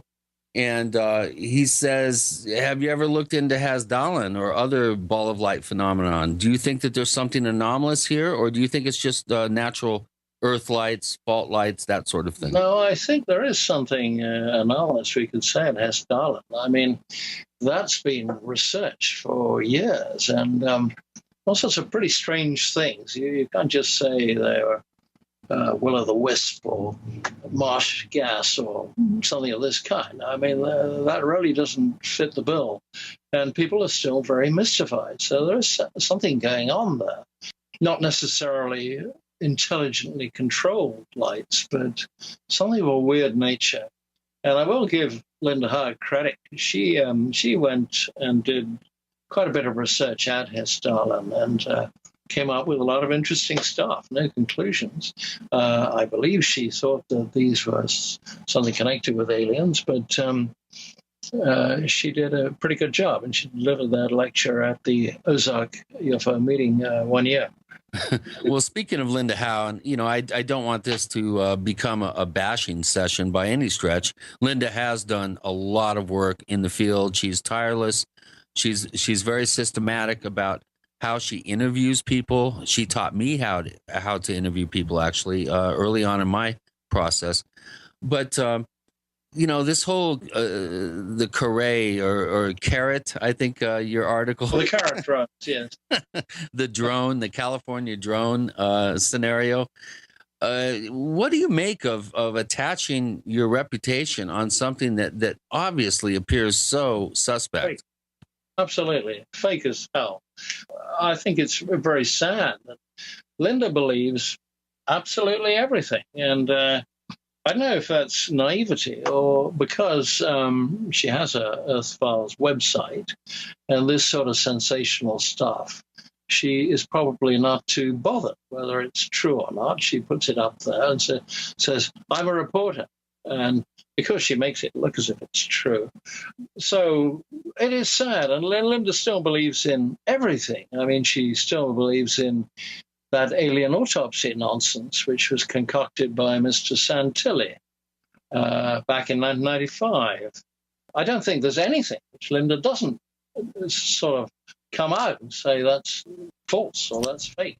Let me just interject here, George. So the sense here I get is you feel she is maybe too gullible and goes about accepting claims as actual evidence of something, and that's unfortunate. Now, I should tell our listeners that we have actually asked Linda to come on the show to answer questions.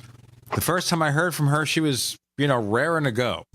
But I think perhaps she did a little research into who we are, found the name Chris O'Brien. I don't want to say it's Chris's fault, but I have a feeling she is not inclined to want to come on. She has not responded to an email I sent where I specified available dates. So we'll see. I mean, we want to be fair with her. If she wants to come on and justify why she believes in some of these things, such as ET causing cattle mutilations, such as those drones that we exposed years ago as just fake photos. In fact, that's right.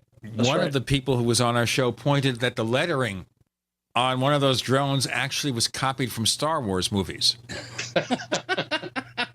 Yes, and the friend well, of my mine favorite is the Brazilian abduction case that she was paid a considerable sum of money to come down and investigate. And even after they admitted it was a hoax, she kept supporting the alleged event. And she still supports that alien autopsy, as far as I know. On the other side of the coin, I developed something which I call the 7F basket for ufology.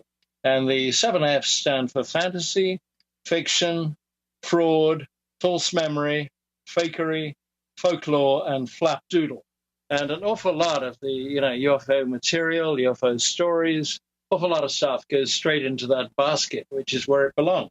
I like the word flapdoodle, one of my favorite terms of all time. George, we've got to do our break here, and then we'll discuss more things, hopefully not flapdoodle. George Wingfield joining us with Gene and Chris. You're in the Paracast.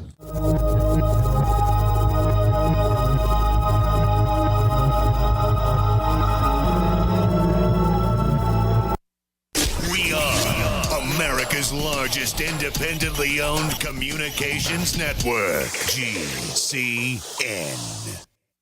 Henry Ford once said, "A man who stops advertising to save money is like a man who stops a clock to save time." Alex Castle here, the National Account Executive at GCN. I have the ability to customize a national radio campaign based on your budget while targeting your demographic. Contact me to find out how national radio can help your business be more profitable at 877-996-4327, extension 177. That's 877-996-4327, extension 177, and help me help you bring your business to the next level. Hi, this is Ted Anderson. Have you ever wondered why banks, stockbrokers, investment advisors won't talk about gold IRAs? They've been available since 1986, yet the financial industry won't recognize the value of gold for your retirement. Gold has outperformed paper investments, yet no word about IRAs. If you would like to have gold for your retirement, call 800-686-2237. Don't get left behind by rising inflation and low returns. Call 800-686-2237. Secure your future and call 1-800-686-2237. The human body is extraordinary. Despite all the stresses we inflict upon it, it still works hard to stay in balance. Thousands upon thousands of people rely upon Heart and Body Extract to help their body stay balanced. This excellent 100% natural herbal formula helps maintain healthy blood pressure levels, cleans arteries, promotes good circulation, balances cholesterol, and more. HB Extract, paired with healthy lifestyle choices like good nutrition and exercise, can give you a life free of pain, sickness, and fear. Recapture your youthful vitality and experience your body healing itself with the aid of HB Extract. It's extremely effective and it starts working in just days. Visit hbextract.com to learn more and to read scores of testimonials from satisfied customers. And we've never increased our price in over 10 years. That makes Heart and Body Extract as great a value now as it was the first day we sold it. A healthy heart is a happy heart. Call 866-295-5305 or go to hbextract.com.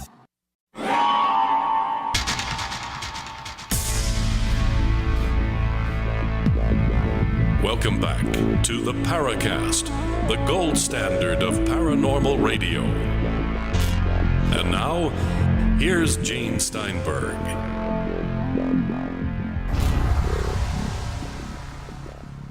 All right. George Wingfield is here. He has a wide and fascinating background in UFO and paranormal research, and we're just kind of covering the surface of it here. Our listeners have had fascinating questions. Before we go on, Chris, would you like to dig up another question or what? Well, I've been really intrigued by your annual sessions at the Eureka Springs conference that I think David Perkins called it the Hall of Shame, Hall of Fame sessions that you would do. Let's go down the list here. We started talking about some of the people that you feel are legitimate, and they may have constraints on how much they can say, like in the case of John Alexander, and possibly the case of Nick Pope. But who are the ungovernment attached investigators out there that you feel are actually unsung heroes that are bringing the this whole ball of wax forward in public awareness and understanding? Well, I said David Marler is an absolutely honest and straight investigator, and there are many others. I mean, Chris knows, or at least David Perkins knows, Nancy Talbot. Now, what she comes up with, some people can't take or believe, but I know she's honest. I know she's straightforward and honest. Well, you know what? Before we go on with Nancy Talbot, we've had a run-in with her over her support for Robert Van den Broeke? Robert Van den Broeke. And the point being here is that I think we pretty much exposed him on the air when he brought on his friend the magician. The sleight of hand magician. The sleight of hand guy. And I think that exposed it. And I think if we remove Robert from Nancy Talbot's equation, we would like her a lot more. She became very ornery with us when we weren't impressed. I can see what you're saying. I have never met Robert, and I've never met his magician friend. In fact, I haven't traveled to Holland to see any of this. But I know that Nancy has a good heart, and maybe she's been badly taken in, badly fooled, as people are sometimes. But, she's not trying to pull a fast one herself. I mean, these two characters maybe. I really don't know, because it's not a case I've researched or looked at. All I can see is what's on the website. Well, George, here's an interesting thing that I'm sure many of our listeners will be surprised to hear about. I think, George, besides Nancy and Joe Burke, you're the only person I know of that actually took the time to go to Grass Lake, Michigan and visit Lefty Levengood. Yeah, sure. Why don't you kind of walk us through your timetable and what you went up there to do, how Levengood presented his information, and you, as someone with scientific training, what you came away with? I went to talk to Lefty Levengood, and he was, and he died recently. He was a very intense character. He had very definite ideas about what was happening with crop circles and how some kind of genetic alteration to the actual plants was taking place. And he talked about this at huge lengths. I know that he was someone who got up at 5 o'clock in the morning. I'm not good at that sort of thing. And went down to his laboratory and studied plant samples through microscopes, did a huge amount of statistical work on them. And I think he believed he wasn't someone trying to pull a fast one. He wasn't some sort of charlatan or crook, which you sometimes get. Or a glory hound. I mean, he really shunned the spotlight. He believed this. And, of course, people fooled him. I fault him for various things, which is that I wanted him to do blind testing on samples we brought in. Say, will you test this sample and tell us if you think that came from a genuine crop circle or not? Well, he wasn't willing to do that. He sort of backed off and made excuses. And I thought, well, if you're a true scientist, you would do blind testing, and then we might get somewhere with this. I mean, come on, that's like standard operating procedure. Hello. Some scientists are like this. They know exactly what they want to prove. Okay, we were talking about Dr. Levengood, or Lefty Levengood, and his testing. And I did go to visit him in Grass Lake, Michigan. I talked a lot.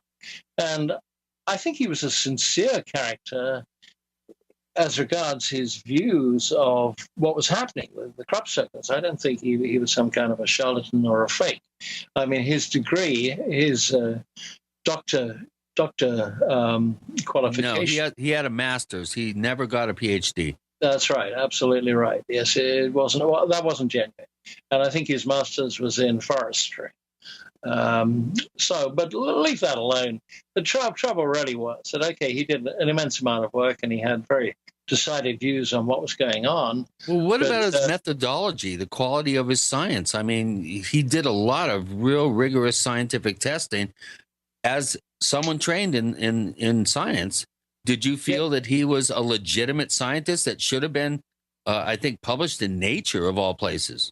He certainly looked like a legitimate scientist. He had a laboratory and all sorts of equipment and microscopes and stuff with which he studied these plants. And a pocket protector for his pens, right?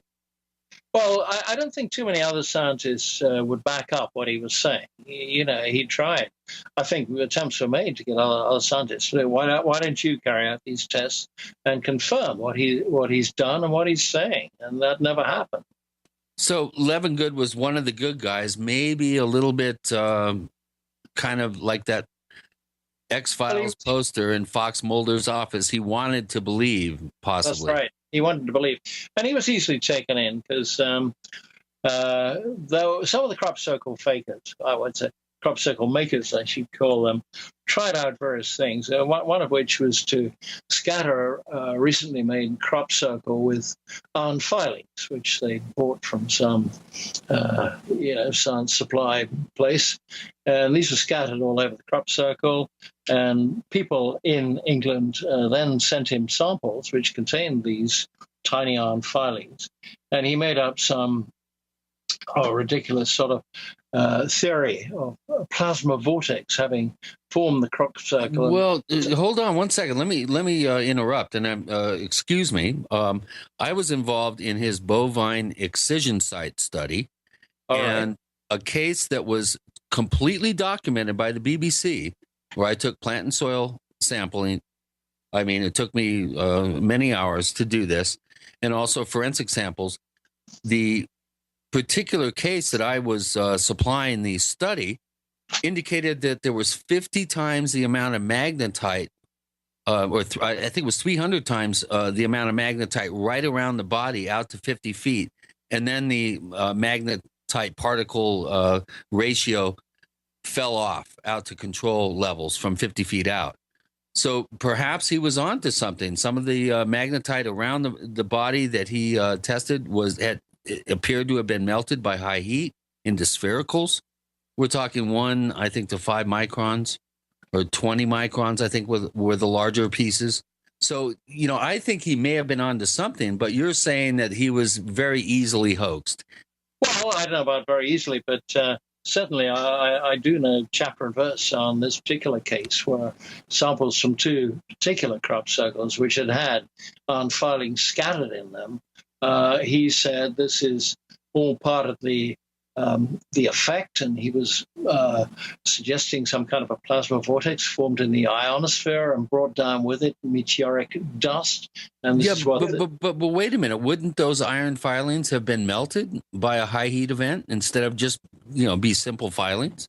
Well, they were simple filings. They were very small, ground, very small filings, but they'd been out in this crop circle in the rain for several days before they were found, and they coated the crop. And obviously, they weren't in the pristine state when you bought them from the store. They'd been oxidized to some extent. Yeah, but oxidation is a lot different from being affected by high heat. You know what, folks? We'll be oxidized if we don't do this break. We have George Wingfield with Gina and Chris. You're in the Paracast.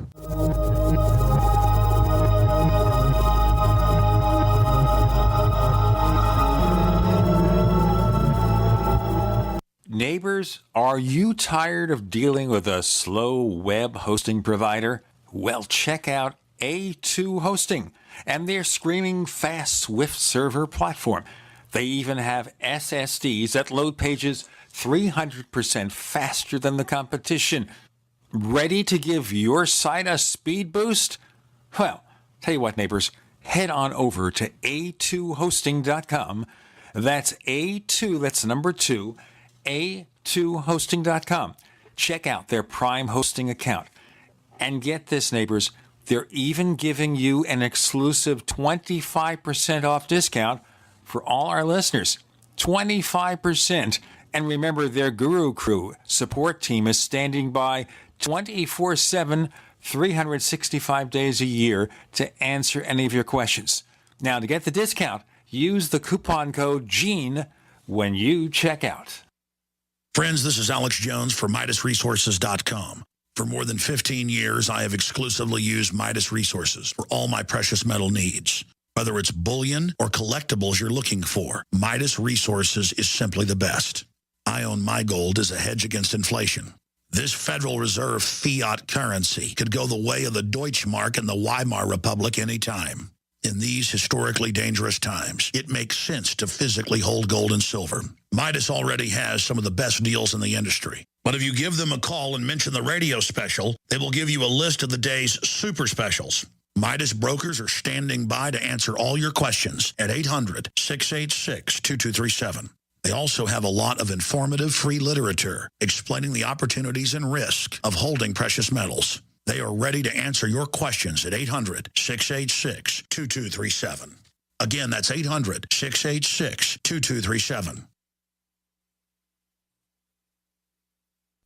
Great news, pure water lovers. BigBerkeyWaterFilters.com has a special discount offer for all GCN listeners. You can't do better than a Big Berkey for economy. For only 1.7 cents a gallon, a single set of filters can last for 5 to 10 years. There's none better than a Big Berkey for emergency preparedness as a backup water source. And you just can't beat a Big Berkey to remove dangerous chlorine, all types of fluoride, pathogenic bacteria, cysts, parasites, and unhealthy byproducts from municipal water. Berkey water filter systems are even powerful enough to purify stagnant pond water. For the gold standard in water filters, get a Big Berkey at BigBerkeyWaterFilters.com. And all GCN listeners get 5% off all ceramic filter systems. For details, call 1-877-99-BERKEY. That's 877-99-BERKEY. Big Berkey Water Filters, for the love of clean water.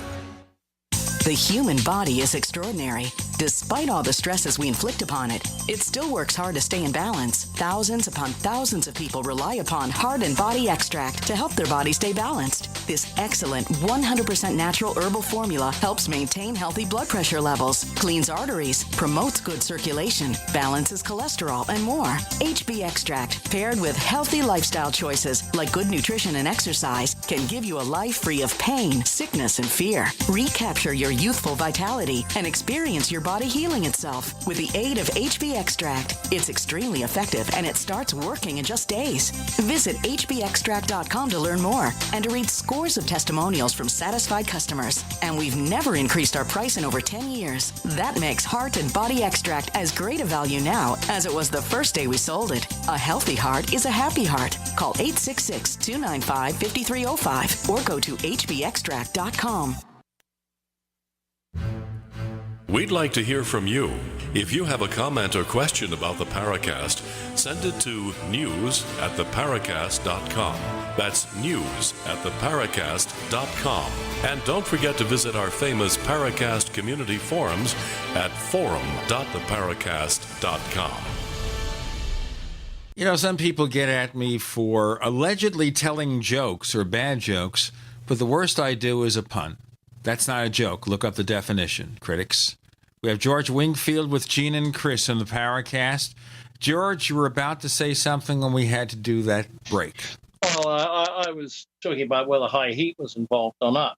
This has always been a favorite theme, that some of these paranormal events, like the cattle mutilations, might involve high heat. And all I say to that, Linda Howe, we always go back to Linda, suggested. Boy, if she listens to this show, she's going to freak. Many of the bovine excisions were caused by lasers or high heat devices. Don't get me started on that one, George. That is such a misnomer. But I've just been looking at her book. And drained the blood. That's the other. And cookie cutter incisions. Yeah, where are the cookie cutter incisions? Three cases out of possibly thousands. Out of all the photographs I've looked at in Alien Harvest and her other books of so-called excisions of the rectum or the genitalia or the mouth, the tongue, and so on, don't look in the least bit sort of careful, precise surgery using very sharp blades or lasers. I don't see any of that. I think that is... Well, wait a minute. We have to differentiate between lasers and very sharp implements, because there are hundreds of cases that appear to have been done by sharp implements, including cases very well documented by veterinary pathologists. You can't dismiss the whole thing as being hyperbole and wanna-believe-isms here. There are cases, George, and by the time you get through my book, you will understand this. I accept that, Chris. And there's a well-known case which was on the Skinwalker Ranch. We could always get onto the Skinwalker Ranch. It's a well-known mutilation case there, which looks as if the wretched calf was expertly butchered using sharp knives. In fact, it was said that some very sharp blade had been used and also scissors. What do you make of that? Well, all I know is that allegedly Terry and Gwen Sherman were in the same pasture within a few hundred yards of the animal in broad daylight. When they turned around and came back, they found the calf in this manner, and the body parts have been laid out almost in a ritualistic kind of, na-na-na-na-na sort of fashion. That case still boggles my mind. But now that we're on the subject of Skinwalker Ranch... Can I give you something on that? Yeah. Okay. I have a very good friend who, you probably know his name, and I'm not going to mention it on the air. He's a friend who is described in Colm Kelleher's book in one particular instance. I think he's either described as, let's say he's described as Mike, and he was on a night watch at the Skinwalker Ranch with someone else who's described as Jim. Okay, Jim happens to be, I forget which way around this is, Jim happens to be Tom Sherman. Tom Sherman, who was the ex-owner of the ranch. And a lot of strange stuff went on around him.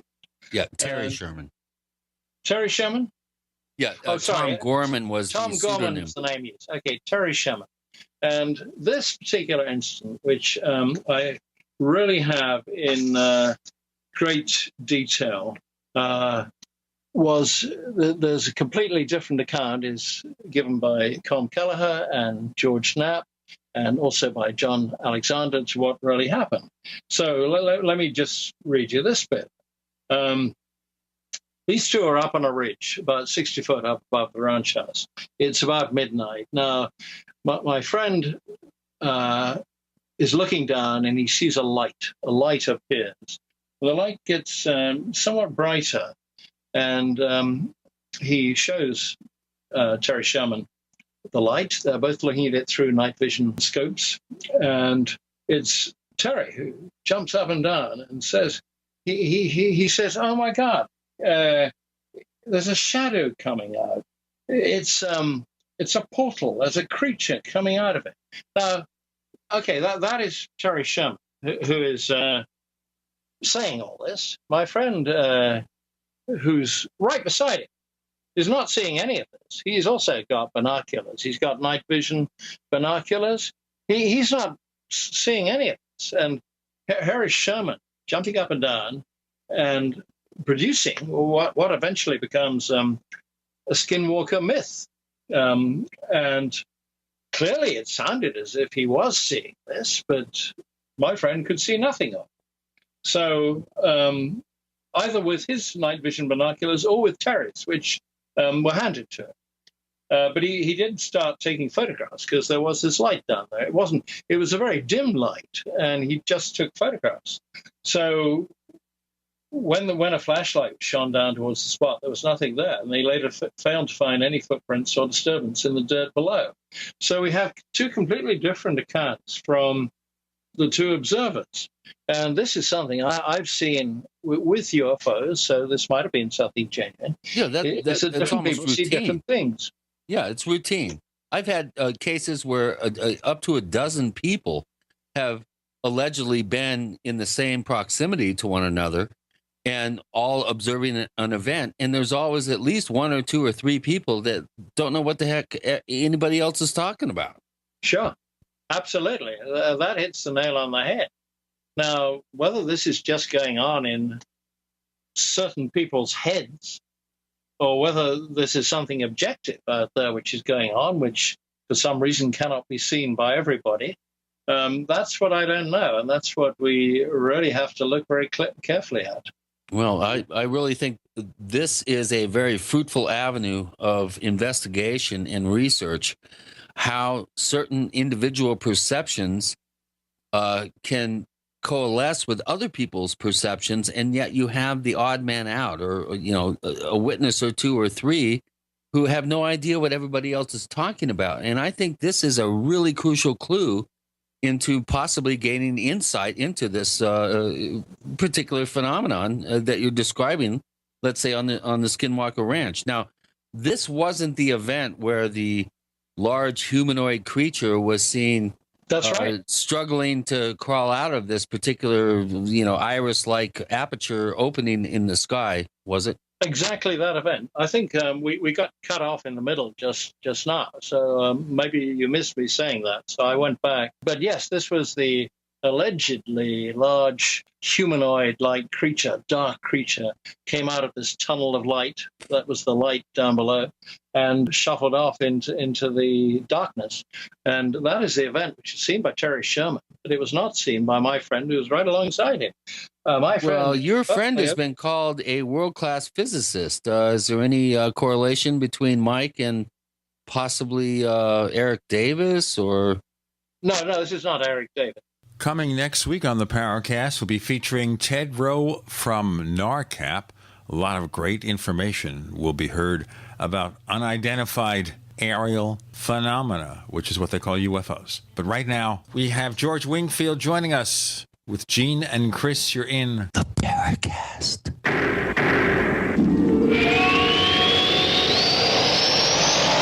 A little right, a little left, but always independent-minded. The Genesis Communications Network, GCN. Graphic Converter is the image manipulation tool for the rest of us. It does not use any database. You get full control of all your files. Want to view the images of a folder? Drag it into Graphic Converter, and a powerful browser opens up to show your image files. You could use it for slideshows. You could use it to import images from digital cameras or from scanners. Need to do some image editing? You can do that too in Graphic Converter. Also print catalogs. Convert from so many formats I can't even list them. Download now to see if Graphic Converter is good for you, like 1.5 million other users. Guess what? You could save money when you buy Graphic Converter. Use the coupon code Night Owl. Use the coupon code Night Owl to get a special price for Graphic Converter. Go to lemkesoft.com. That's LEMKE soft.com. lemkesoft.com. LEMKE soft.com.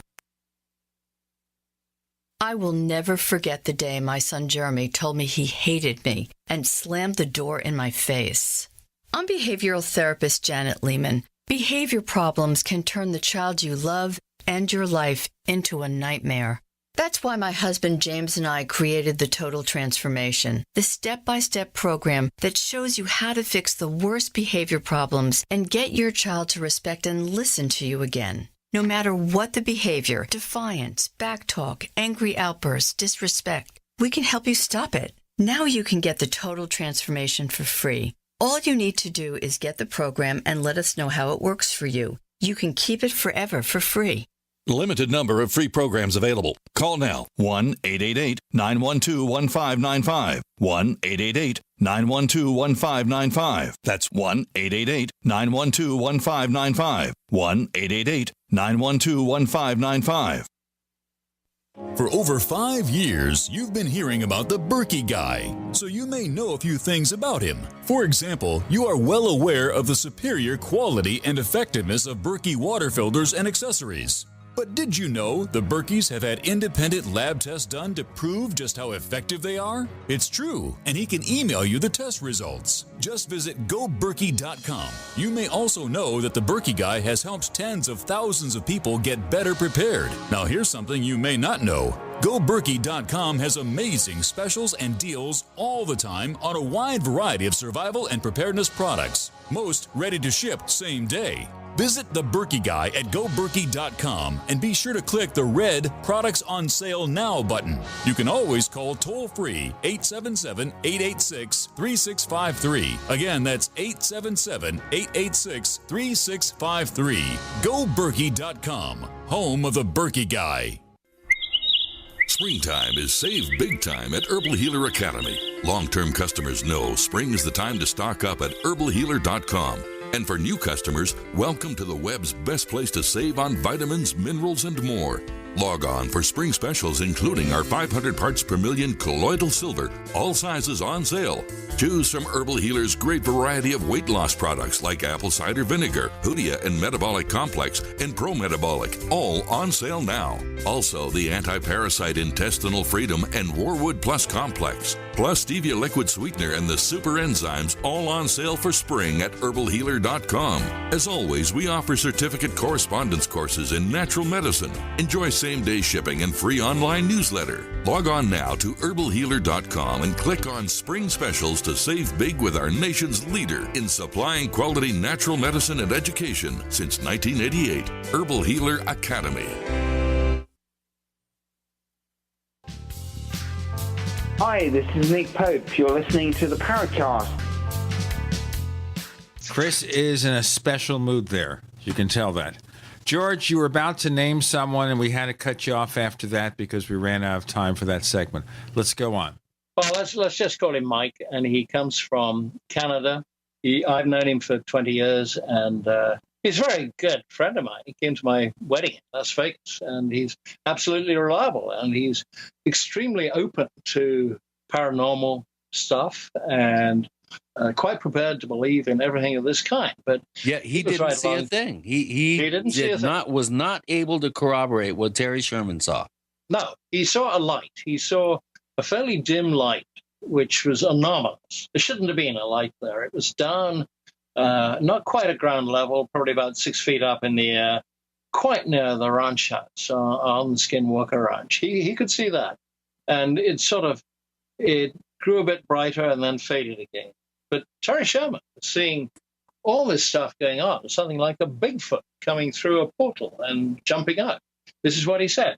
And right. my complaint really is, okay, we've all read the Hunt for the Skinwalker book by Colm Kelleher, George Knapp, but a lot of that, there are anecdotal pieces, stories, amazing stories, which all come from Terry Sherman. They're not necessarily corroborated by anyone other than his wife and his family. And I was going to say that maybe this guy lives in a different kind of reality to us, like some of the abductees and people like that. Wait a minute, George. Hold on 1 second. You are aware that I was one of the first investigators to actually go up there and look into Terry's claims, right? Uh-huh. And I spent an entire afternoon with him, and he showed me the tops of 60, 80-foot cottonwood trees, that the tops have been sheared off by an object that came through one of these apertures opening in the air in front of his ranch house, and it came through too fast, and it literally sheared the tops of his cottonwood trees off. You're aware of that, right?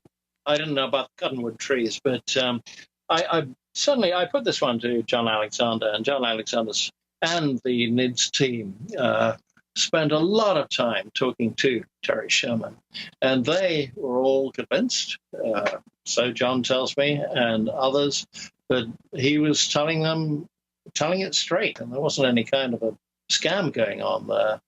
Well, I never got any hint of subterfuge.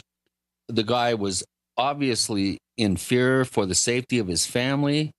He did not want any publicity. He said, I just need somebody to talk to get something to help me here. I was on the phone with him, George. Yeah, okay. When he found his dogs the following morning melted into grease piles, I literally was on the phone with him when that event happened the night before. So in terms of, Terry may have been, because it was his ranch, he was really familiar with the terrain, with the lighting conditions. When you're really that plugged into your particular personal environment, you do tend to have a little bit more visual acuity and other things than a visitor would, someone not used to the environment. So we can't totally throw his account out just because the other witness didn't perceive I'm not what trying he to throw did. it out. Okay, so this gets into a whole subject about Robert Bigelow and the National Institute for Discovery Science, and a real bombshell thing that David Perkins mentioned to me, that you, first of all, you were invited by Bigelow to his gathering of so-called experts, which I want to talk about. But I also want to talk about corporations founded by Bigelow and Bob Lazar. Let's cover first your meeting with Bigelow and you being involved in the presentation and presentations, I should say, that happened at his behest. And then we'll talk about the Lazar angle. The only time I ever met Robert Bigelow was in the early 90s. I have to look back at diaries to see when it was, probably 93 or 94, somewhere like that. And I happened to be in Las Vegas at a UFO conference. And I'd heard that he wanted to see me and talk about crop circles, which I agreed to do. And I agreed to go and meet him at 1 o'clock at his mansion in Las Vegas. Just entirely by chance, I happened to be having breakfast with Stephen Greer, which is not a thing one does every day. Or even wants to admit. Oh, don't get us started. I'm with you there. So Stephen Greer was very mysterious, and he kept looking at his watch and saying, I've got a very important thing I've got to go and do now, so you must excuse me, George. And he rushed off, giving no indication of where he was going. And I think probably about two or 3 hours later it was, that when I arrived at the Bigelow mansion, who should I meet coming out of the front door but Stephen Greer? And obviously, Stephen Greer had been asking for funds for his research. And it became quite clear to me at that time that during that period, starting in about 1989, going through for at least 5 or 6 years, there were lines and lines of UFO researchers and people who thought they'd tap Bigelow for some money. And I can't say who they all were, but I do know that Stephen Greer must have been one. I didn't go to ask for money. I went to talk about crop circles and give him some advice that there's an awful lot of fakery and fraud going on in the crop circle business, and he should be very careful who he talked to. Well, I don't think he necessarily took my advice, but I never asked him for a penny. I think a lot of other people did ask him for a penny, and I suggest that one of them was, of course, Robert Lazar. And I also wonder, I can't ask this, I have no way of telling, I also wonder whether Linda Howe got funded by Robert Bigelow. George, about Lazar first. Okay. What gives you the impression that he was funded in any way by Robert Bigelow? Do you have any evidence of that? Well, yes, I do have an answer. I have several answers to that. And the top of the list, this was a piece written by Glenn Campbell, who I know, who used to be, Desert Rat and Area 51 and all of that. Very skeptical of Lazar's claims and so on. And he had one of the best early internet sites, UFO Mind, if I'm not mistaken. That's correct, yes. And Glenn Campbell suggests that you can still find it on the internet. In fact, I sent the link to David, that a corporation was set up. This is public record, state of Nevada, called the Zeta Reticuli 2 Corporation. Officers of the corporation, or directors, Robert Bigelow, top of the list. I haven't seen this record, but it's no doubt still available. And down somewhere on the list is Robert Lazar. So that definitely implies there was a business connection between them. And one must assume that if there was, it meant that money was flowing from Bigelow to Lazar. And this supplies a very large motive for all of Robert Lazar's claims, I would suggest. Boy, I wonder what George Knapp would have to say about that. You should ask. The 25th anniversary of Bob Lazar's outing and coming out and talking. Knapp is still, just lockstep behind Lazar and still supports that whole scenario. What is your thinking, George? Well, I think that once you sort of gone out there and supported a particular person like this on TV, in books, at great length, saying that this guy is real, it's very hard to back down and say I was completely wrong, I was taken in, and the whole thing was a big scam. And say I wasn't part of the scam, but I believe this is a big scam. And I think George Knapp, I think basically he's a good person, but I think he's gullible, maybe. And you see, the same thing can be aimed at all of us, all sorts of people. Stan Friedman, MJ-12. You know, we all have these soft spots, you know, where we believe something that maybe there's no logic or reason behind it. Maybe we like the person, or maybe something about what they did seems to fit with our beliefs. I wonder about Stanton Friedman and MJ-12, for example. Maybe I understand Bob Lazar and George Knapp. We'll have to pursue this further. We have George Wingfield joining Gene and Chris. You're in the Paracast.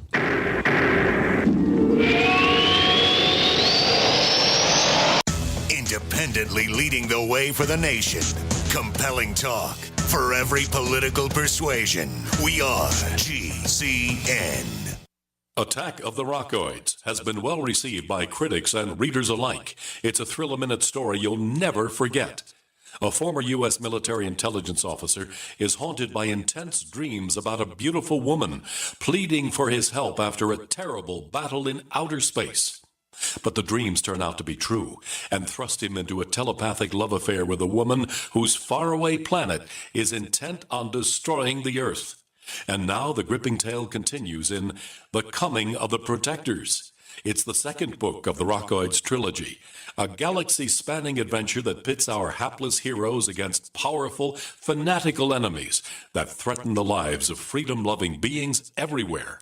Attack of the Rockoids and The Coming of the Protectors. Classic science fiction at its best. Available now. For more details, visit rockoids.com.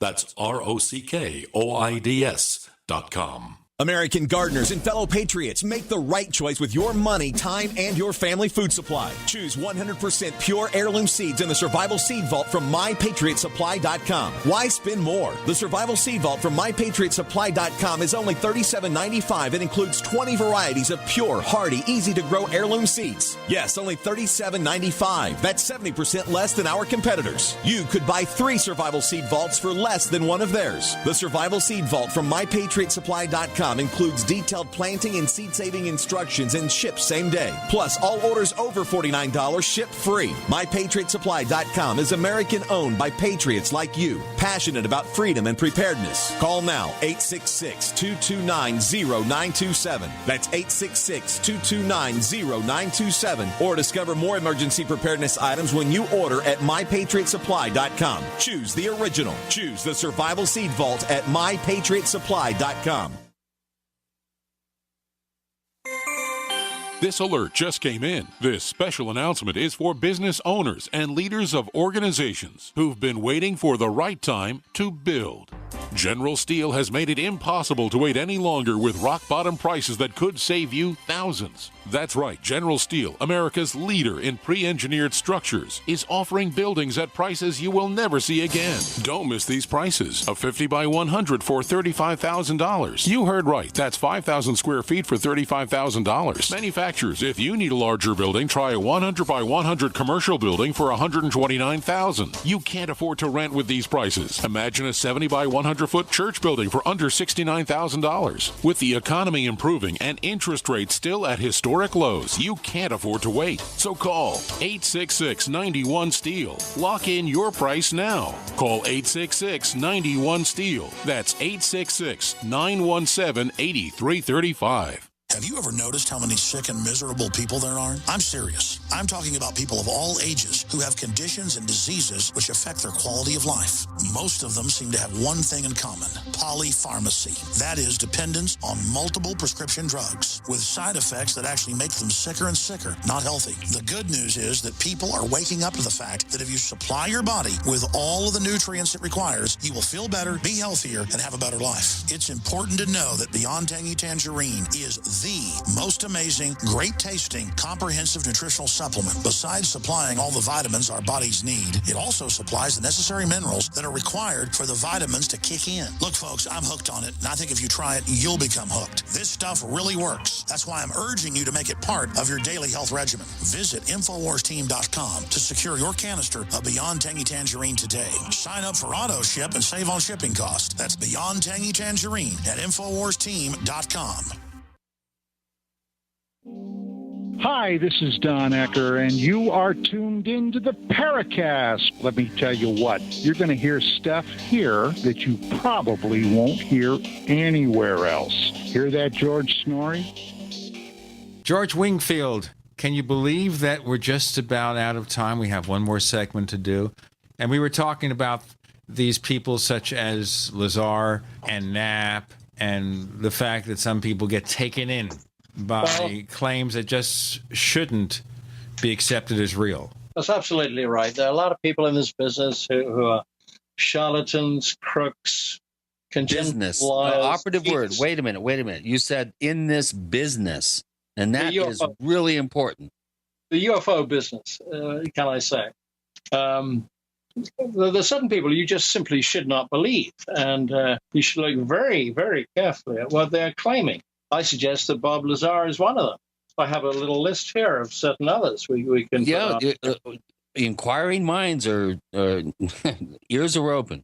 Linda Napolitano, and together with Bud Hopkins. Now, Bud Hopkins is a good guy, and he clearly believed it. But Linda is a fantasist, and I've met her. When I met her, which was a long time ago, she's a very attractive woman. People would believe everything she said, but it was all, to my mind, it was all fantasy. This was the woman who was abducted, on the Brooklyn Bridge? Brooklyn Bridge abduction, yes. Sure. I mean, she's a drama queen, and there was just any amount of this stuff, which came through various unseen people who were called, I don't know, Jim and Dick and Peter and so on, supplied letters and tape recordings came to Bud Hopkins, spelling out, the head of the UN, Paris, what's his name? That's right. Well, he was involved. But I mean, okay, certain people you really shouldn't believe. There's Robert Dean. I don't know if you know him. He used to appear at various UFO conferences in Nevada, and probably still does, for all I know. He claimed that when he was working at NATO headquarters in Belgium, there had been this huge dossier which had somehow landed on his desk, which was ultra top secret or cosmic top secret, which is called the assessment. And he lived right across the street from Wendell Stevens. Wendell Stevens wouldn't believe a word he said. Dear old Wendell, he's a great storyteller. I used to tape record and listen to lots of his stories. And then, I began to think, you really shouldn't believe this. And in particular, we got Billy Meyer. I wouldn't believe a word of that. That's a complete scam, a complete hoax. While we're at it, there's also George Adamski. We're going back a bit here. And you could add to him, there are probably at least 50 contactees, most of whom the names are forgotten, like Truman Bethurum and, Fry. Can't remember them all. Daniel Fry, Truman Bethram, sure. Whole list. That's right. All of this stuff goes in my George Van Tassel. Yes. George Van Tassel, Howard Menger. I knew Howard Menger. You did? And he was a curious kind of guy. I remember, and I've told the story on the Paracast before, but I'll acquaint you with it. We don't have much time left. Where Jim Mosley and I met Howard Menger, this is in mid to late 60s, at a diner in New York City, across from 303 Fifth Avenue, where Jim had offices at the time. And Menger was suggesting that maybe his experiences were about government disinformation. At the same time, if you look at some of his paintings of UFOs, he copped the UFO at the end of the movie Day the Earth Stood Still. So there you go with Howard Menger. I mean, yeah, we know about the old-time contactees. I'm more interested in discussing the fakers from the current lot. Let me give you one more. how about Whitley Strieber? And I like Whitley. He's a great guy. He's good company. But he studied the subject for a time, and he then wrote a book, which is called Communion, a true story. Well, that's where we have the alien gray image. Absolutely right. He went into it in great detail. He interviewed lots of claimed abductees, and then he had his own story of being an abductee. I was at a UFO conference in Australia once, and Whitley was there, and his wife Anne, and I talked to both of them at great length. And I said to Anne, because I'd recently read Communion, and I said, it must be quite terrifying for you living with Whitley in that cabin up in the woods in upstate New York near Accord, which is, I said, with the security lights going on and off and little critters occasionally appearing in the half light in the bedroom, and the terrible threat that one could get abducted and anally probed at almost any moment. And she laughed, and said, "Oh, that's all in Whitley's head." So I rest my case. Whoa, that does it right there. By the way, folks, I think you know that we've invited Whitley Strieber to come on the Paracast to answer questions. More than once, Gene. Yes, and a couple of times he said yes, and then he said no. And the last time we talked with him, and it wasn't just an email, I met him at this international UFO conference near Scottsdale, Arizona. And I said, why don't you come on? And he says, aren't you a skeptical radio show? And I said in response, you know what? We'll ask hard questions, and certainly we expect you to get on there and answer them. We're not trying to be rude or anything. In the kitchen. What'd you say? It's hot in the kitchen. It sure is, but if you've got your facts at your beck and call, and if it's all honest, well, you get up there and you tell us. That's right. But obviously, after listening to this, I can guarantee Whitley Strieber will join a few people out there who will never come on the Paracast. We'll invite them. I mean, as I said, we'd have Linda Moulton Howe on here if she's willing to answer the hard questions. If she believes in what she says, and she feels that she can prove that her evidence has some authenticity, we'd give her a chance. But as I said, she has not responded to my last email to her. So I don't expect it's going to happen. We should get Stephen Greer on. Again? Get what? Stephen Greer, we had him on a few years ago, and I think he was about to go off the deep end. He was getting a little bit angry and ornery at one of the questions we asked him. And I got the deep impression that if he wants to go on a radio show, he would choose one other than the Paracast to be on. You know, that's just a reaction. Have I got time for one little Stephen Greer story? It has to be about 1 minute long. All right, 1 minute long. Okay. Steve Greer came with his cohorts, his paid-up members of CSETI, to Gulf Breeze. This is probably back in 1991. And he, great fanfare, and he told everyone the UFOs are going to be appearing at Shoreline Park, which is where everyone went to look for UFOs, at exactly 8 o'clock tonight. Be there. And I have a friend called Andy who's from Houston, Texas, and he happened to be in Gulf Breeze. He wasn't part of the Steve Greer group, so he went along to see what was going to happen at 8 o'clock. Huge excitement. Well, sure enough, at 8 o'clock, and you've got to credit Greer for this, 3 UFOs, these are balls of light, completely silent, appeared up in the sky in triangular formation, an equilateral triangle of these balls of light, and they flew slowly across in the direction of the observers. And people were getting very, very excited. And Stephen Greer had a loud hailer or something, and he was telling people, right, they are here. I think they're going to land. Are you guys ready? You know, this is rather like Close Encounters of the Third Kind. Are you ready? I think they'd all done protocols for taking off and going to whatever planet these guys come from. When they got overhead, Stephen Greer was saying, oh, my God, it's a structured craft. It's a structured craft. And my friend Andy, who was looking through binoculars, said, well, this is impressive, but it definitely wasn't a structured craft. And you know what? We're definitely out of time. I can't take it any further, except that we're going to have you back in the near future. Oh, George, man, we're just getting started. This is great. Yes. This is fun, and I know there are lots of other people that we can upset. Just very quickly, do you have a website or someplace we can check out your stuff? No, I ought to put a website together, but I could send you a little more stuff. I read an article last year called U.S. Ufology's Alien Zoo. And that's perfect. We'll look forward. Maybe we'll post it in our forums. Chris O'Brien can be found at OurStrangePlanet.com. That's OurStrangePlanet.com. His book is Stalking the Herd, his latest book.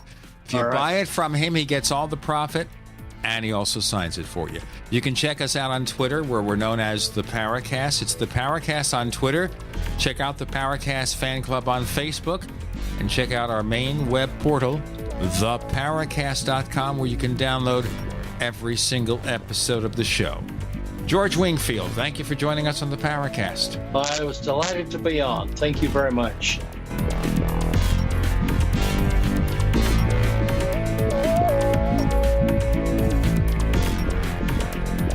The Paracast, featuring Gene Steinberg and Christopher O'Brien, is a copyrighted presentation of Making the Impossible, Incorporated.